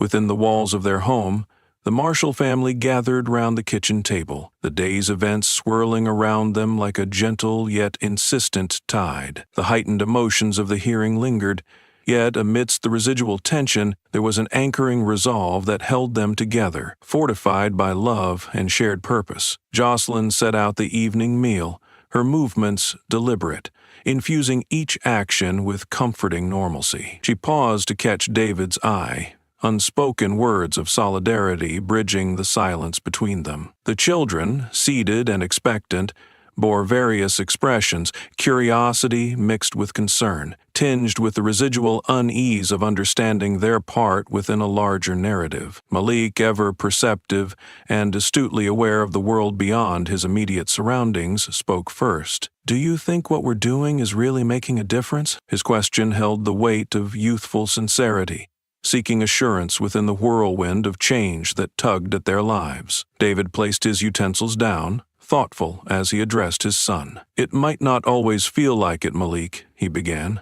the truth resonating in each syllable. "But every time we speak out, every moment we push for what's right, we're chiseling away at something bigger than us. It takes time, persistence, but yes, It makes a difference. Jocelyn added, her voice a soothing balm. It's like planting seeds. Sometimes you won't see the growth immediately, but with care and determination, something beautiful emerges. The analogy settled into the room, a quiet understanding emerging between them. Kareem, their youngest, listened intently to the exchange, a silent heart absorbing his role within a story tinged with both innocence and burgeoning awareness. Even when it seems hard, Kareem asked, the simplicity of childhood wondering mingled with newfound realizations. Especially then, Jocelyn affirmed, her hand brushing gently across her son's back. A loving affirmation of his place within their shared journey. That's when it matters most. The conversation ebbed into the harmony of family life, their words weaving through the mundane patterns of dinner as they caught up on the small details otherwise obscured by grander headlines. Each update school projects, backyard games, dreams of a summer respite served to ground them in the here and now, affirming the life they fought diligently to protect and improve. As the evening wore on, the children retreated to their rooms, their imaginations casting shadows in the wake of burgeoning realities. Upstairs, books opened, pens scribbled across pages, painting hopeful futures entwined with expectations and dreams. In the cozy warmth of the living room, David and Jocelyn lingered, their companionship and unspoken dialogue that quilted the day's experiences with optimism and vulnerability. The world outside continued its stir, yet within this intimate setting, they found solace in moments shared away from judicial summons and societal scrutiny. "Do you know what keeps me going?" David asked, drawing Jocelyn into his arms. "It's knowing that we're not just reacting to what's handed to us. We're actively shaping what's next. Not just for our children, but for many families who look to us, hoping for that change." Jocelyn leaned into the embrace, drawing strength from his conviction. "And it's knowing we're not alone. We have so many standing with us," she whispered, her words carrying the glow of mutual determination. Together they embodied resilience, a living testament to the power of unyielding love and truth. Outside, the night wrapped their home in quiet contemplation, stars twinkling against a limitless sky, a celestial vastness reflecting their hope for boundless opportunity intermingled with justice. As shadows grew long and silence enveloped the house, their resolve shimmered with unspoken promise. They had journeyed far from a singular incident to embrace a collective mission, a tapestry anchored in resistance yet embroidered with dreams of a reforged justice. For the Marshalls, each conversation, every embrace,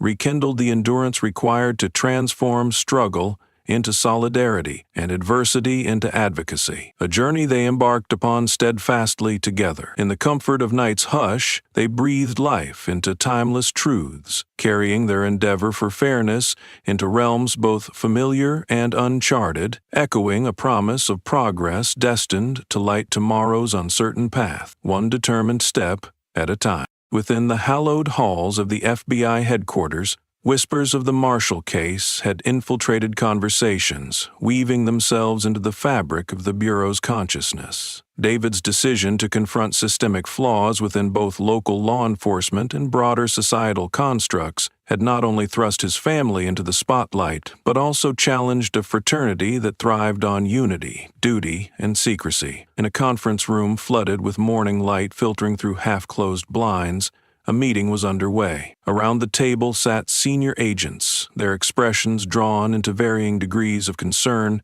skepticism, and reflection. The subject of discussion, David Marshall's role amidst the swirling storm of public attention and the repercussions for their reputation, was as unavoidable as the sunlight tangling through their deliberations. Assistant Director Eleanor Hughes, a woman known for her sharp intellect and unwavering resolve, presided over the gathering. Her presence commanded respect, not only for her depth of experience in the field, but also for her ability to navigate the often convoluted terrain of federal oversight and public accountability. "We need to address the Marshall case with both transparency and sensitivity," Hughes stated, her voice a calibrated melody of authority. Our reputation as a bureau hinges not just on operations, but on the integrity we demonstrate in confronting systemic issues, whether they arise within our own house or in the agencies we intersect with. Agent Tomlinson, a long-serving member of the Internal Affairs Committee, shifted in his seat, speaking with careful consideration. David Marshall is a dedicated agent. His actions, though atypical for someone in his position, highlight issues that we can't afford to overlook any longer. Exactly. Hughes nodded, nodding towards the potential that lay in this moment of reckoning. Marshall's stance offers us a unique opportunity, an avenue to lead by example, to champion reforms that are not just reactions to public outcry, but reflective of progressive policing values. Silence reigned briefly, each member digesting the implications. The Bureau faced a formidable decision: uphold traditional stances mired in defense and detachment, or embrace change, shaped by those within its ranks braving transparency. The conversation swayed to pragmatic facets, procedural adjustments, potential implications for interagency collaboration, and the impact on public perception. Yet beneath these logistical elements surged an undercurrent of moral reappraisal, demanding introspection from those tasked with enacting justice's most complex dances. In an adjoining office, David himself was ensconced in a quieter setting,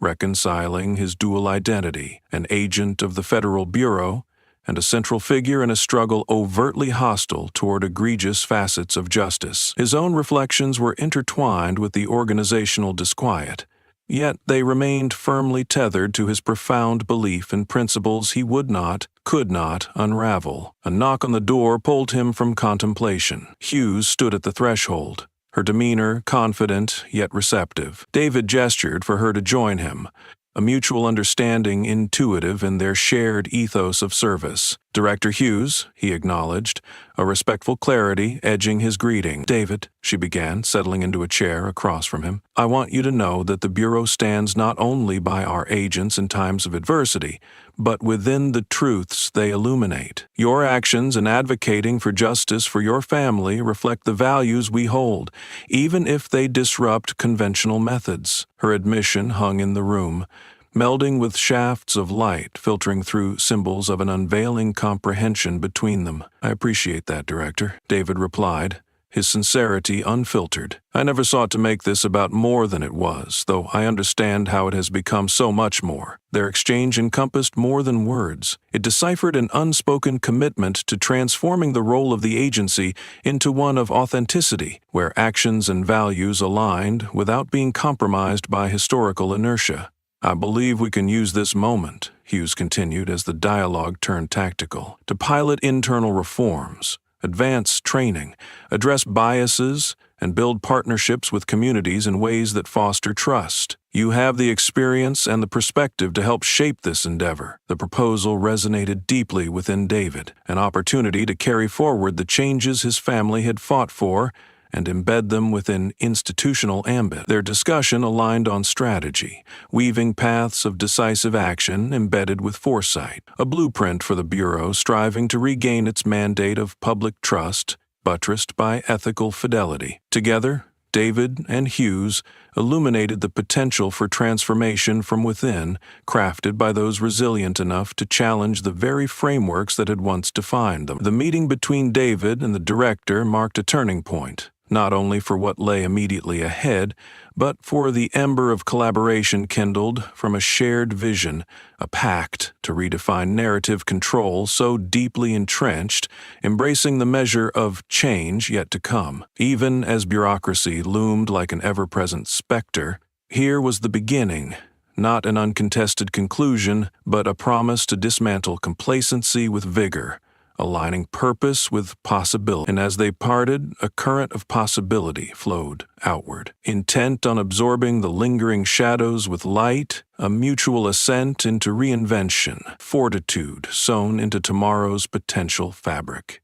The courtroom's intensity had seeped into every corner of the public discourse, capturing the collective consciousness in ways few legal battles ever did. As proceedings resumed, a palpable sense of anticipation enveloped everyone present, each participant acutely aware that they were witness to a potential turning point in the fight for racial justice. Amid the murmur of voices and the shuffling of papers, Nina Collins prepared to introduce the anonymous evidence, a strategic masterstroke that promised to pierce the facade of routine procedure and lay bare the systemic rot festering in unseen places.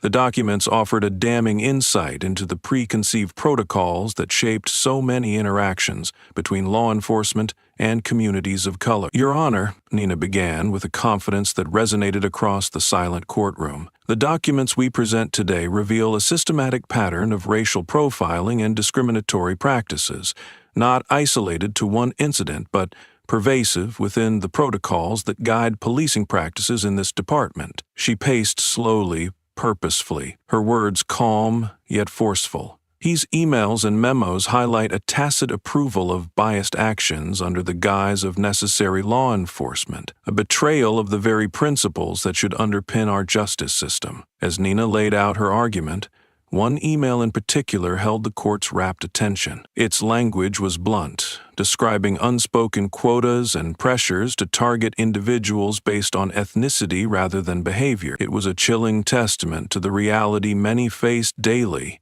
a practice entrenched deep within supposed layers of protection and service. One juror, an older gentleman with a weary yet determined gaze, leaned forward slightly, engrossed by the evidence placed before him, a narrative that was fast dismantling long-held assumptions. Across the courtroom, glances exchanged between legal teams betrayed the shift in momentum, the defense's earlier tactical arguments now weightless against the mounting reality. The defense attorney, realizing the urgent need to regain control, stood to recenter the argument, but found words insufficient against the tidal wave of truth. These documents are only one perspective, he argued, but even as he spoke, the foundation of his position crumbled, the platitudes of protocol rendered hollow by the lived experiences documented within those pages. Nina responded with poised eloquence, her retort a salient reminder that the truth,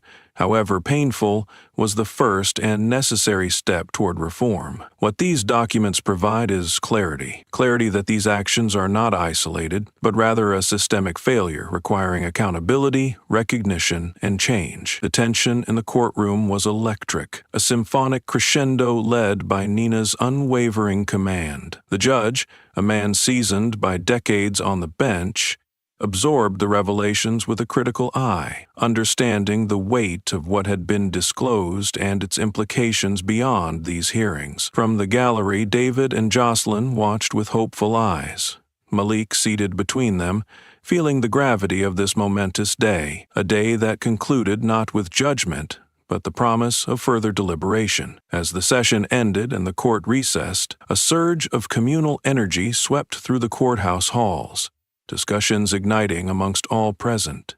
Every spectator and participant understood that what had transpired was more than evidentiary. It was the preface to potential transformation, the infusion of justice long unyielding into the rigid frameworks of status quo. Outside, clusters of journalists relayed updates into booming microphones, their reports carried promptly by airwaves into homes nationwide, fanning flames of debate across dinner tables and social media forums alike. Within the Marshall residence, later that evening, the family reflected on the day's revelations. The weight of their journey felt lighter, buoyed by the unseen hands that had aided them and the concrete acknowledgement of their suffering, now manifest in tangible form. "We're doing it," Malik said with wonderment, the boyish timbre in his voice underscored by burgeoning wisdom. "People are finally seeing what's been happening." "Yes," David affirmed, his voice steady with the clarity of conviction. "And this is just the beginning. We're turning our struggle into strength,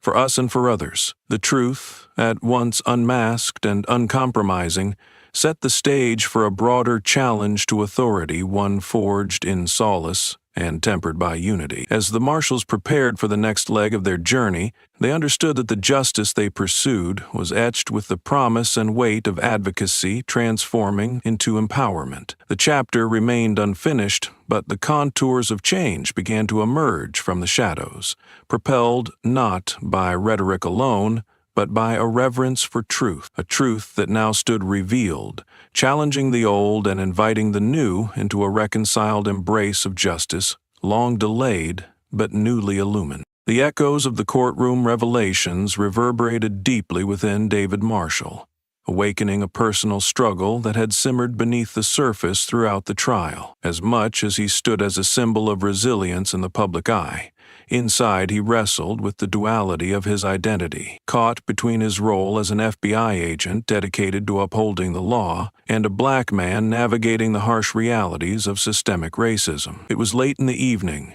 the house quiet save for the gentle hum of nighttime settling in. David sat alone in his study, the dim light from a solitary lamp casting long shadows along the shelves lined with legal texts and personal mementos. On his desk lay the badge that had both empowered and constrained him, a symbol of authority now marred with layers of conflict and introspection. He picked it up, the metal cool against his fingers, reflecting back a visage marked by the past few months' tumultuous journey. It reminded him of the beach a day that seemed both distant and vivid, when the badge had failed to protect against the assumption skin deep. It was an emblem caught in paradox, embodying justice, yet unable to prevent the injustice faced. A duality that plagued his thoughts, the dual roles he inhabited asked different allegiances, pushed by the values he sworn to defend within his profession, and those he kept sacred within his heritage. In his career he had been part of a system, sometimes at odds with his identity, and now that contradiction was front and center, demanding resolution. Jocelyn entered quietly, her presence a soothing balm in the midst of David's introspection. She knew him deeply, her understanding transcending words upon entering the room. Settling into the chair opposite, she studied his expression, sensing the weight he carried. "You're still pondering it all, aren't you?" she asked softly, her gaze filled with empathy. "Every day," David admitted, the words escaping like an exhalation he'd held too long. Being an agent, swearing to uphold these laws that should protect all equally, it translates differently when I see the failure laid bare. Jocelyn nodded, reaching across the table to hold his hand. "You're not just part of the system, David. You're one of the people striving to change it. Your experiences, our experiences, they're shaping new conversations, reforming what fairness should mean." The conviction in her voice provided him solace, a reminder that his efforts, combined with theirs, had meaning ripples, resonating with possibility against entrenched indifference. "But what if it's not enough?" he pressed, the vulnerability of the question layered with the gravity of hope and fear.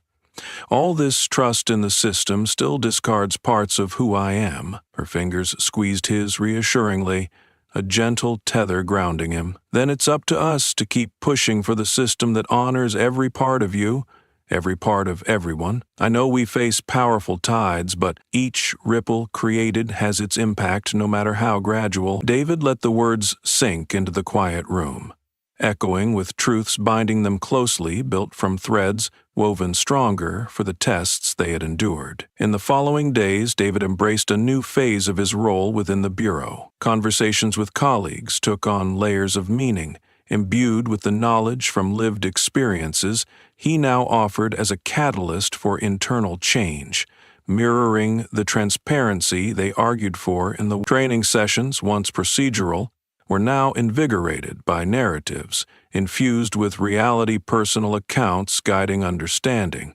bridging identities not only as dualities but also as whole. He became instrumental in crafting new policies aimed explicitly at everything hidden beneath polished veneer biases, assumptions, and the insidious nature of systemic deceit. The reflection within the agency extended beyond dialogue, translating into mentorship and active collaboration with community leaders.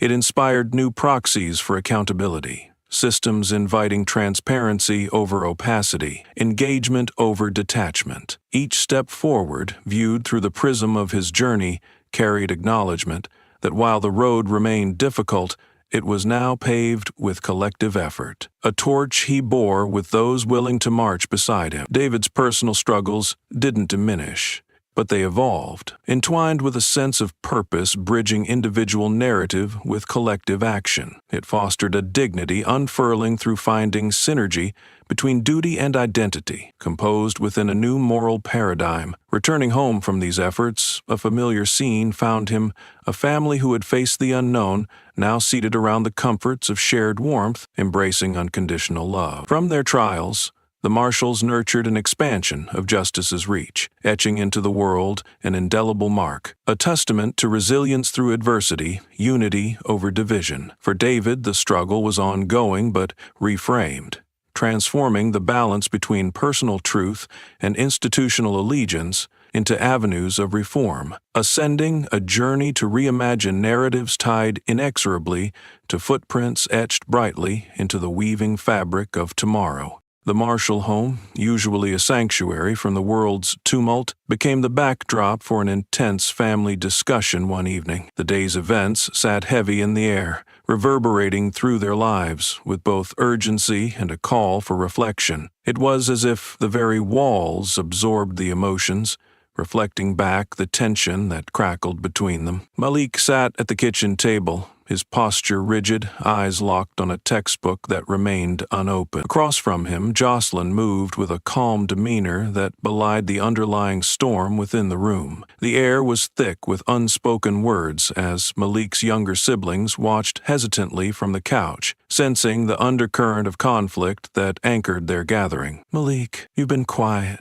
Jocelyn finally broke the silence, her voice gentle yet probing. "What's on your mind?" Malik looked up from the book, struggling to articulate the jumble of thoughts that had been festering inside. "I don't know, Mom. It's just, I'm tired of being the case they talk about.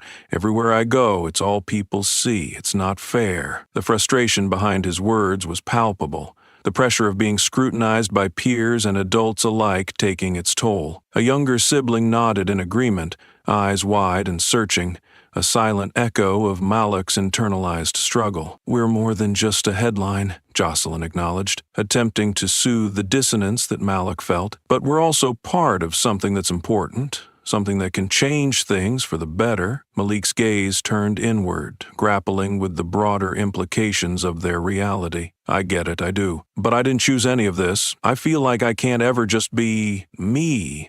Like I always have to be the poster child for all this change." David joined them at the table, understanding the dual pressures of identity Malik faced. He had lived such paradoxes himself, wondering how his family's narrative would shape his son. "I understand, Malik," David said, his voice a blend of empathy and authority. "The world sometimes makes us symbols, but our strength is what we do with that platform. You can be both, part of this bigger narrative and true to who you are." Malik's eyes softened, the defenses he had unconsciously erected starting to lower, though uncertainty still clouded his expression. "But what if who I am isn't enough?" Jocelyn quickly countered, leaning forward, her presence a stabilizing anchor. "Maybe that's exactly why it matters. Because who you are is exactly what the world needs, Malik. Your voice, your experiences, they're shaping a conversation some people haven't known how to start." The dialogue grew, each family member contributing to the unfolding narrative, their shared beliefs interwoven with intimate truths and tangible fears. The younger children, sensing the tonal shift, ventured into the conversation, their simple questions carrying profound weight. "Does it hurt because we're different?" Kareem asked, the innocence in his query cutting through the complexities adults often complicate. "No," David replied, his hand tousling Kareem's hair affectionately. "Being different doesn't hurt. It's the world's reaction to that difference that sometimes does, but we get to challenge those reactions." The room filled with a renewed sense of purpose, the family's introspection transforming uncertainty into tangible action. Beneath the spotlight, they were more than the sum of their hardships. They were architects of insight, crafting futures from the threads of their struggles. "Let's not forget this, okay?" Jocelyn suggested, drawing them close, creating a circle of unity amidst minor chaos. We support each other as we grow. Whether we're in the spotlight or not, we shape what follows. Night fell softly beyond their windows, but inside, the family emerged from the conversation, emboldened by a renewed commitment to one another and the path they traversed. In their shared thoughts, they found clarity, a direction not dictated by others, but chosen with intention and resilience. For Malik, and indeed each family member, the evening's conversation offered the reassurance that they were more than mere symbols in a wider narrative. They were active participants in a profound dialogue, drawing strength from shared understanding and love. As the Marshall family dispersed, returning to nightly rituals and bedtime stories, they knew the external battle they faced was mirrored internally, an evolution that began with vulnerability but forged strength anew. Between them, a forged bond.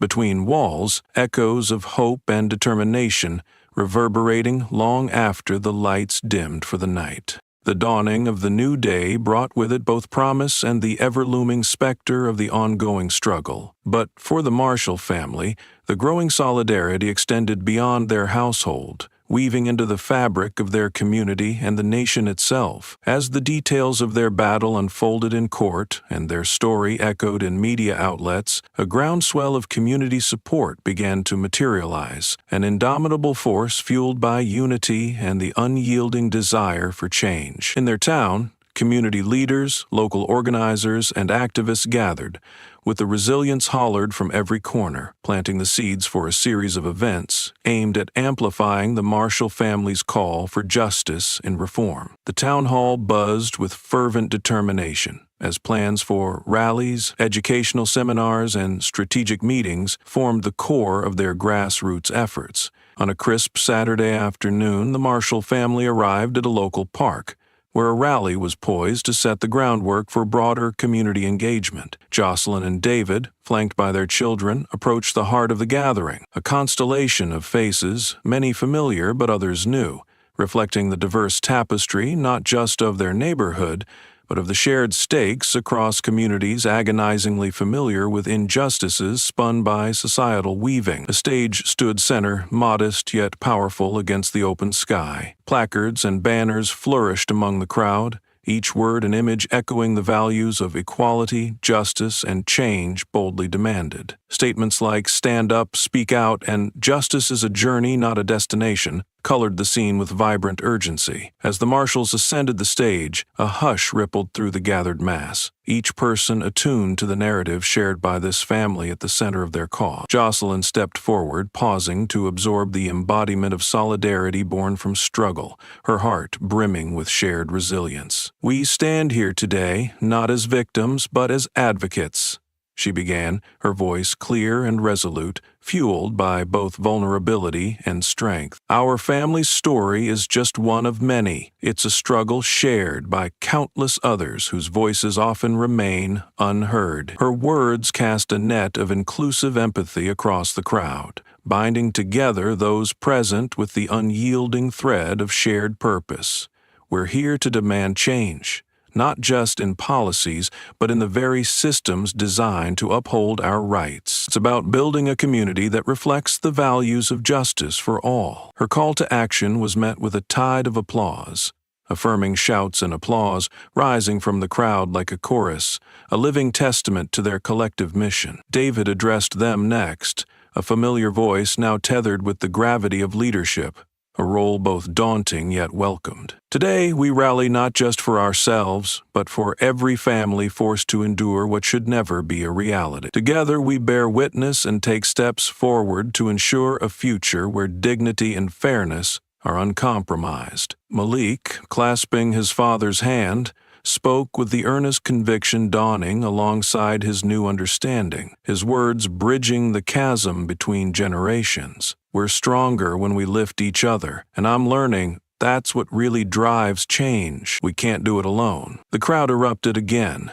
their unified energy setting ablaze an atmosphere charged with intent and hope. For Malik, the transition from reluctance to purpose brought forth a sense of belonging now larger than any single person. Throughout the rally, speeches were accompanied by thoughtful discussions, workshops, and booths providing educational resources. A sense of purpose pervaded each exchange, building, not without challenges, but resilient spirit stealing against the tide of indifference. David and Jocelyn, surrounded by encouraging individuals and groups offering assistance, legal aid, community support, outreach projects, realized that the fight for justice had transformed from an isolating struggle into a communal movement, driven by the power released when people refused to stand idly by. Evening fell, casting golden hues over the park as the day's activities crescendoed toward purpose, reignited, extending farther from familiar ground. Attendees dispersed with goals recalibrated by refreshed vision, a drive cemented by their collective choice to uphold one another's dignity. As the Marshall family wound their way back home, the conversations continued, their minds alight with ideas and reflections forged in the heat of communal advocacy. What began as a personal confrontation with injustice now resided in the orbit of a much grander change, a testament to the immortal resolve of those unified under shared skies. In the days and weeks that followed, spurred on by the rally's momentum, the community and indeed the nation took forward steps toward implementing the changes they had long envisioned, steps that were once tentative but now grounded in collective action and unwavering hope. For the Marshalls, this journey, born from adversity, had now branched into an authoritative tapestry, each stitch woven with the intent to propel tangible and profound transformation. And as they've come to understand that together, they could accomplish the extraordinary, the very essence of justice they sought reached beyond the barriers of personal plight into the once unimaginable realm of united change. The days following the rally saw figures and discussions converge toward a tangible intersection of actions that promised progress. Momentum gathered beneath a burgeoning awareness in legislative corridors, sparking negotiations and conversations that would ultimately determine the fate of policy reforms long overdue. Within the office of the state senator who had taken up the Marshall family's cause, the atmosphere was charged with anticipation. Senator Lisa Harding, known for her advocacy for marginalized communities, sat across the table from a group of advisors and colleagues, each ready to dissect the nuances of the proposed justice reforms. She had become a pivotal figure, using her platform to champion the changes inspired by the Marshall family's narrative. The proposed reforms before them ranged from implementing mandatory de-escalation training for law enforcement officers to establishing independent review boards for misconduct claims, a suite of measures aiming to address systemic biases within the justice system. These proposals could redefine the landscape of community law enforcement relations, Harding asserted, her voice echoing a steadfast commitment to not just incremental steps, but monumental shifts. But we need to ensure this isn't just a band-aid on systemic wounds. It has to be comprehensive, holistic. Her team nodded in agreement, acknowledging both the complexity and necessity of such measures. This was no ordinary policy discussion. It was laden with the weight of history and the potential for shaping a more equitable future. Meanwhile, in the legal precincts, Nina Collins and her firm worked tirelessly to support these legislative efforts. They compiled data, provided case studies, and leveraged media narratives to highlight the urgency for change. Their advocacy reached beyond courtroom confines into everyday dialogues, bridging the gap between law and lived experience. David Marshall's role also evolved in this critical juncture. He found himself immersed in conversations that not only drew from his experiences, but sought his input on effectively engaging federal levels of policymaking. It was a challenging yet invigorating position, one he embraced fully, recognizing its potential to impact broader systems beyond immediate confines. In their community and far beyond, a network of support knitted itself under a unified premise for action. Activists, educators, and citizens began organizing forums and discussions aimed at unpacking the layers of the reforms being proposed, scrutinizing the legislative language to ensure it met the real needs expressed by those most affected. At home, the Marshall family felt the pulse of these developments in real time, riding the ebbs and flows of hope mixed with the pragmatism of their experiences. Malik, now acclimated to the role thrust upon him, engaged frequently with peers in school discussions, bringing back tales of other students' shared stories and aspirations for a justice that seemed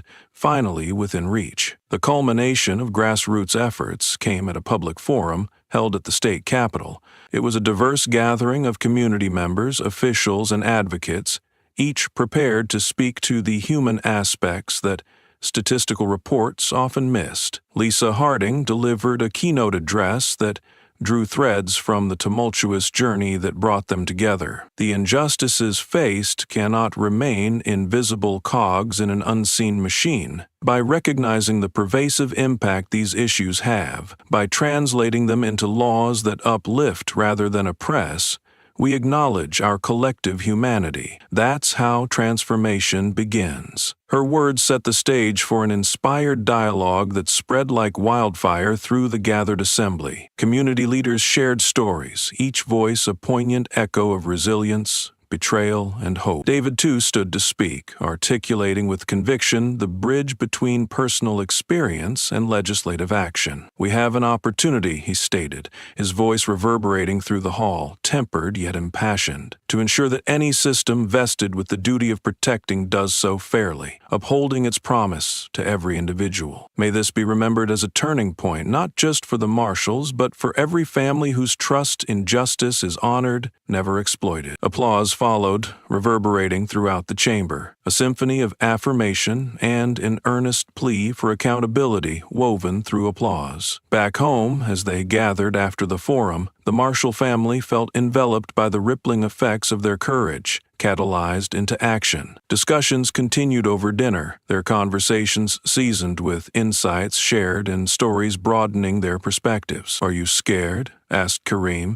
curiosity tinting his young voice, as they spoke of the changes proposed and the resistance faced. "A little," David admitted, his candidness striking a balance of honesty. "But fear's a part of courage. It helps us see what matters most and fuels our determination to make things right." In subsequent weeks, as legislative efforts gained traction and tightened into cohesive proposals ready for debate, the families and communities that had rallied together held hope as both a shield and a spear, a promise to be upheld against the inertia of the status quo. For the Marshalls, the journey continued, shaped not only by headlines and hearings, but by the vision of a framework for justice that resonated with universal chords of fairness and respect, waiting to be composed into tomorrow's legacy. The day arrived, laden with significance when the courtroom once again became the theater of resolution, its proceedings echoing not only the Marshalls' determined hope,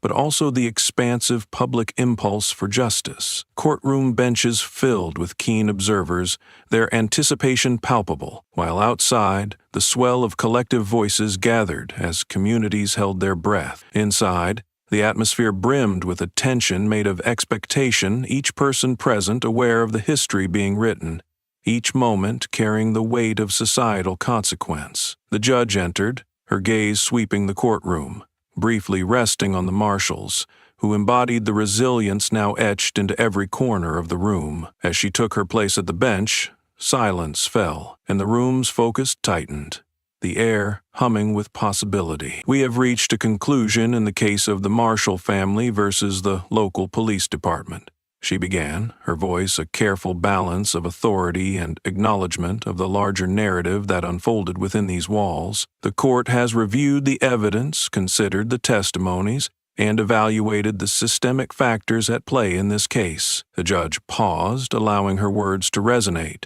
the suspense palpable as the courtroom leaned collectively towards her next declaration. "In favor of the plaintiffs, the court finds that the defendants engaged in a pattern of racial profiling and discrimination against Mr. and Mrs. Marshall and their family. The police department is ordered to undergo comprehensive reforms, including mandatory training focused on racial bias and the establishment of an independent oversight committee. A ripple of reaction surged through the courtroom and out into the public beyond.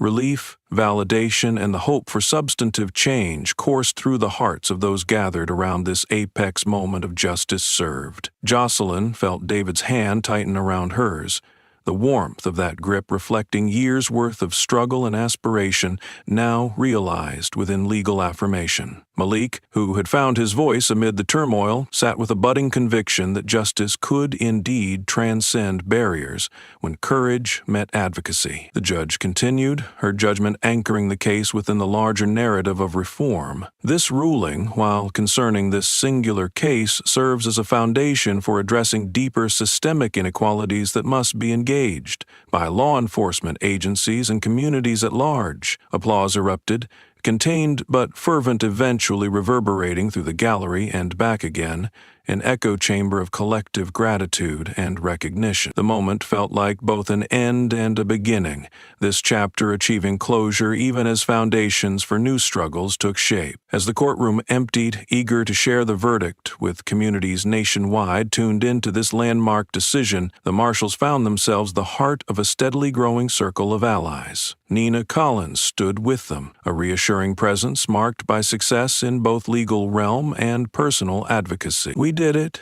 Nina said with a smile, her eyes meeting the Marshalls. "This is just the start, a testament that complexities can be unraveled and justice sought by those courageous enough to confront them." Outside, the media converged, microphones poised to capture the aftermath, a flurry of questions surging toward them, their responses measured beneath the light of newfound progress. "Mr. and Mrs. Marshall, how do you feel about the outcome and its implications?" asked a reporter, the anticipation of a narrative conclusion threading through her inquiry. David absorbed the inquiry with thoughtfulness before replying. "We're grateful the court recognized what happened to us, but this isn't just about our family. It's a step toward ensuring communities across the country can rebuild trust in systems meant to protect them," Jocelyn added, the fervor of advocacy illuminating her tone.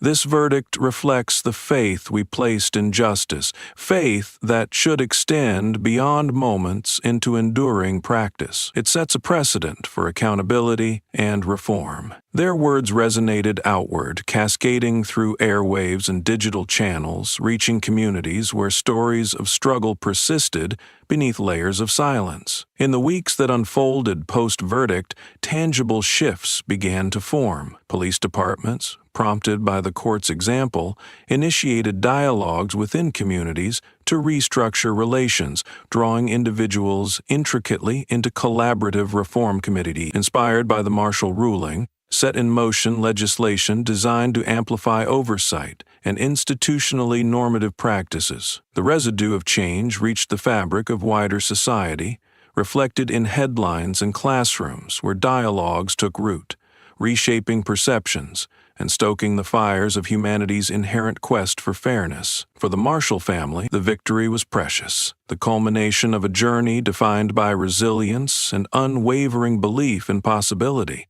Not a denouement, but an anchor for further progress, an enduring symbol of resolution cultivating justice beyond mere victories.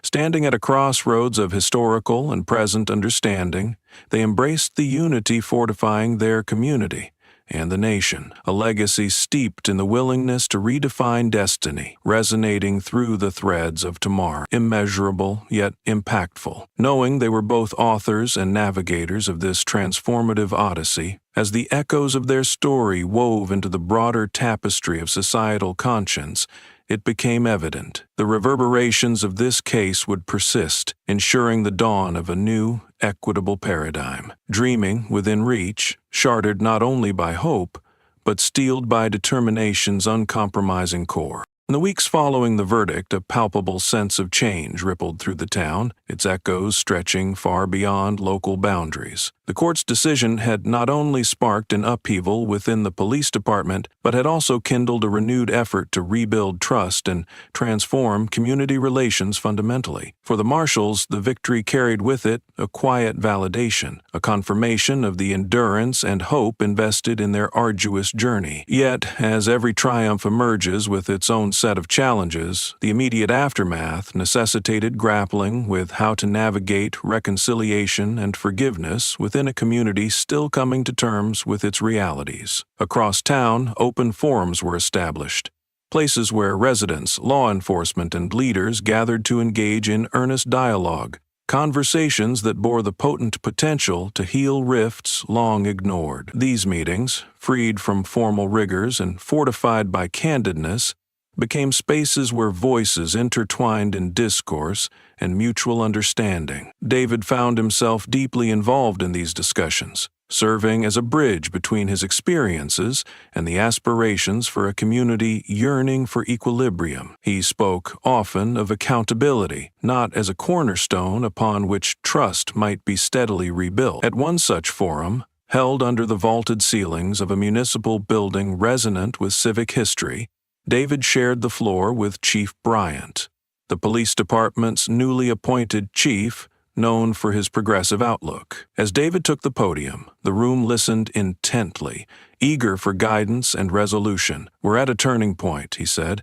his gaze unwavering as it traveled across faces both familiar and fresh. "Accountability must evolve into understanding and change. It's about seeing one another as allies in the cause for safety, not adversaries." Chief Bryant stepped up next to David, the juxtaposition of their positions a testament to the potential of collaboration for shared goals. "The path forward is collective," Bryant acknowledged, his voice reflective of his earnest intent to change. "We must shed complacency to actively seek out and dismantle practices that divide. Our role is to protect, and that protection starts with inclusion and respect." The forum buzzed with encouraged dialogue, participants from different walks of life voicing long-suppressed concerns, exchanging perspectives, and developing strategies to ensure this singular verdict became a seed for widespread justice. One resident, an elderly woman who had seen the town through various phases of growth and regression, voiced a sentiment that resonated through the room. "It's not only about the laws, but also about how we choose to live them," she asserted. "The legacy here rests with all of us, choosing empathy over division, bridging our world with understanding." Outside the forum, conversations trickled into everyday spaces. Coffee shops and schools, homes and parks, each a node in a growing network of collective realization. As stories of injustice interlaced with tales of hope, people began to witness the tender shoots of trust cautiously emerging from the soil of reform. For the younger Marshall children, school transformed from a place shadowed by their family's publicity into an arena of discovery shaped by the newfound camaraderie forged alongside peers. Discussions once awkwardly avoided were now embraced, and lessons in civics took on an added authenticity. At home, the Marshalls found solace in the reflective quiet that followed resolution. Yet it was within these moments that Malik felt the ever-present tug of his evolving identity. He approached his parents one evening, the weight of his burgeoning roles softly coloring his words. "Do you think this changes anything?" he asked, curiosity lacing every syllable. "I mean, does it really?" Jocelyn responded with warmth, her answer nuanced and imbued with the foresight of experience. "Change is a journey, Malik. It's about the commitment to keep steering even amidst resistance. This win was just one part, but it's a part that energized the path forward." David nodded, adding with a quiet strength, "We need to continue challenging what doesn't align with fairness, not for us alone, but for everyone who sees themselves in our story. That's how we honor this change and help it grow." With their actions, words, and alliances sown from a shared quest, the Marshall family began to feel the gentle stirrings of trust rebuilding. Their home, once confined to an epicenter of struggle, now opened its doors to conversations as they wisely navigated this redefined world. In the broader community, Progress was tangible,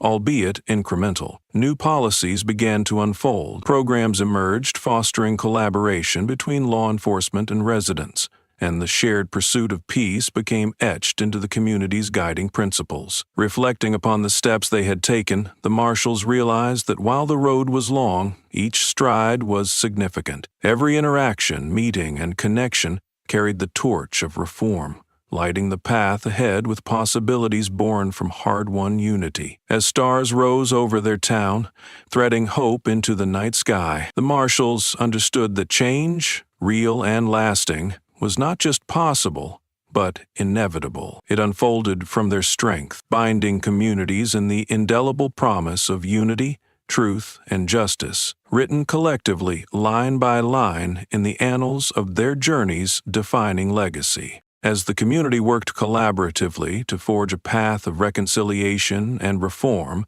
signs of tangible progress began to take root. The changes, once mere aspirations articulated in the wake of the Marshall family struggle, started manifesting in policies and practices across the justice system. These shifts promised a new dawn for equity, carrying the potential to reshape the societal landscape. In the legislative corridors where these changes took form, lawmakers, advocates, and community leaders like David Marshall and Senator Lisa Harding were instrumental in shepherding the reforms from concept to reality. Their efforts culminated in the passage of a comprehensive justice reform bill, a testament to the power of collective action, perseverance, and the relentless pursuit of fairness.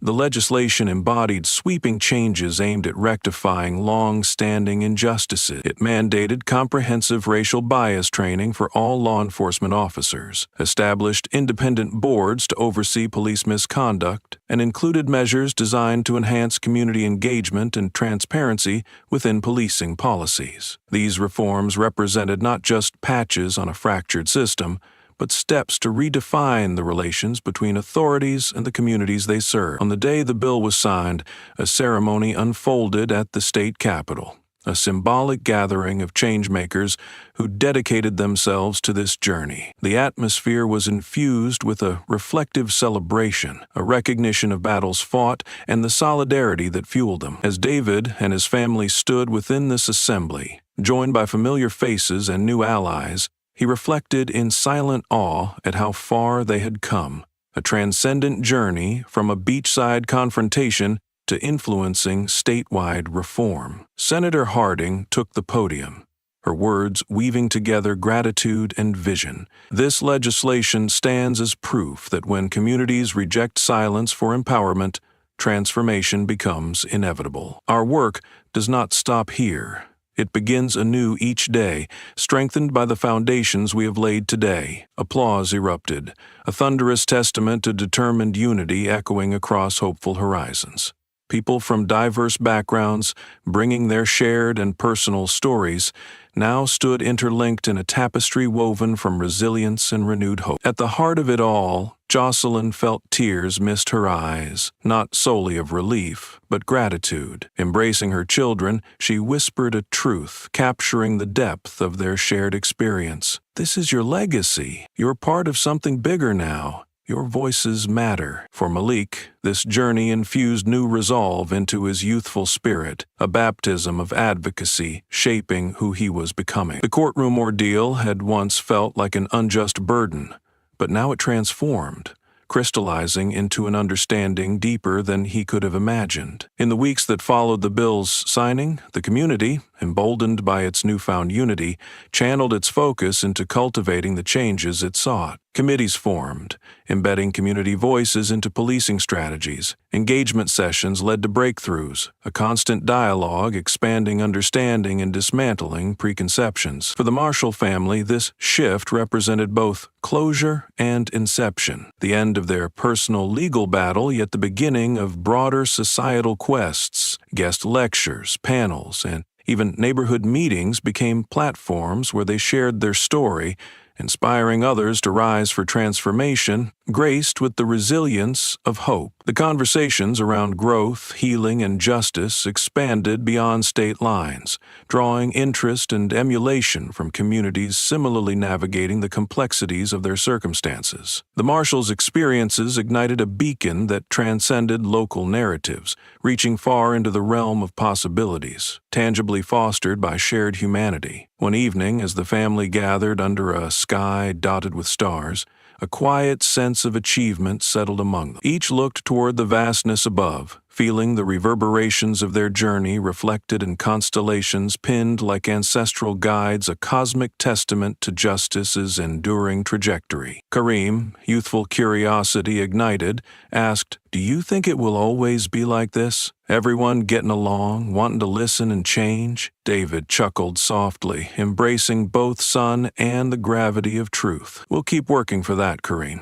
But real change is nurtured by effort, understanding, and it grows every day we choose to honor each other's stories," Jocelyn added, her voice a soothing chord linking past and future. "And every little victory is important, the ripple that becomes the wave." In that moment, drawn beneath the stars, the Marshals knew their enduring journey had authored pages, binding struggle through solidarity, a dynamic narrative that underscored justice's ever-evolving landscape. This trajectory of triumph through shared pursuit left an indelible mark on each family member, keepers of promises to ensure their story reverberated into every tomorrow, laced with threads spinning hope into the fabric of change. As they looked upward into that endless night, they carried this legacy forward, aflame with a commitment and unyielding drive to forge pathways where understanding birthed action, and stories ignited futures shaped by an unwavering, collective heart. The final chapter of the journey unfolded in a more introspective,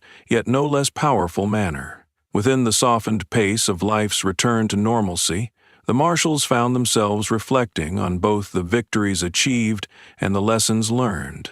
The immediate tumult subsided, leaving in its place a profound understanding of resilience, change, and the interconnectedness of their actions with the wider world. Despite the subdued aftermath of a public battle concluded, the mission for sustained change now resonated quietly through community initiatives, educational efforts, and the continual dialogue fostered among diverse audiences. The reforms enacted set the backdrop for new narrative stories of communities learning to trust in justice, articulated with humanity at its core. On a crisp autumn evening, the family gathered around their backyard fire pit, soaking in the tranquility of the moment as flames danced against the encroaching chill of night. It was a sacred family ritual, one that had provided solace amidst trials spread over many months. "It's almost hard to believe it's finally over," Jocelyn mused, her gaze fixed on the flickering embers. Her voice carried a blend of relief and the recognition of a journey well traveled, though its legacy beckoned forward. David nodded, the flames reflecting in his eyes like mirrors of achieved aspirations. "It is,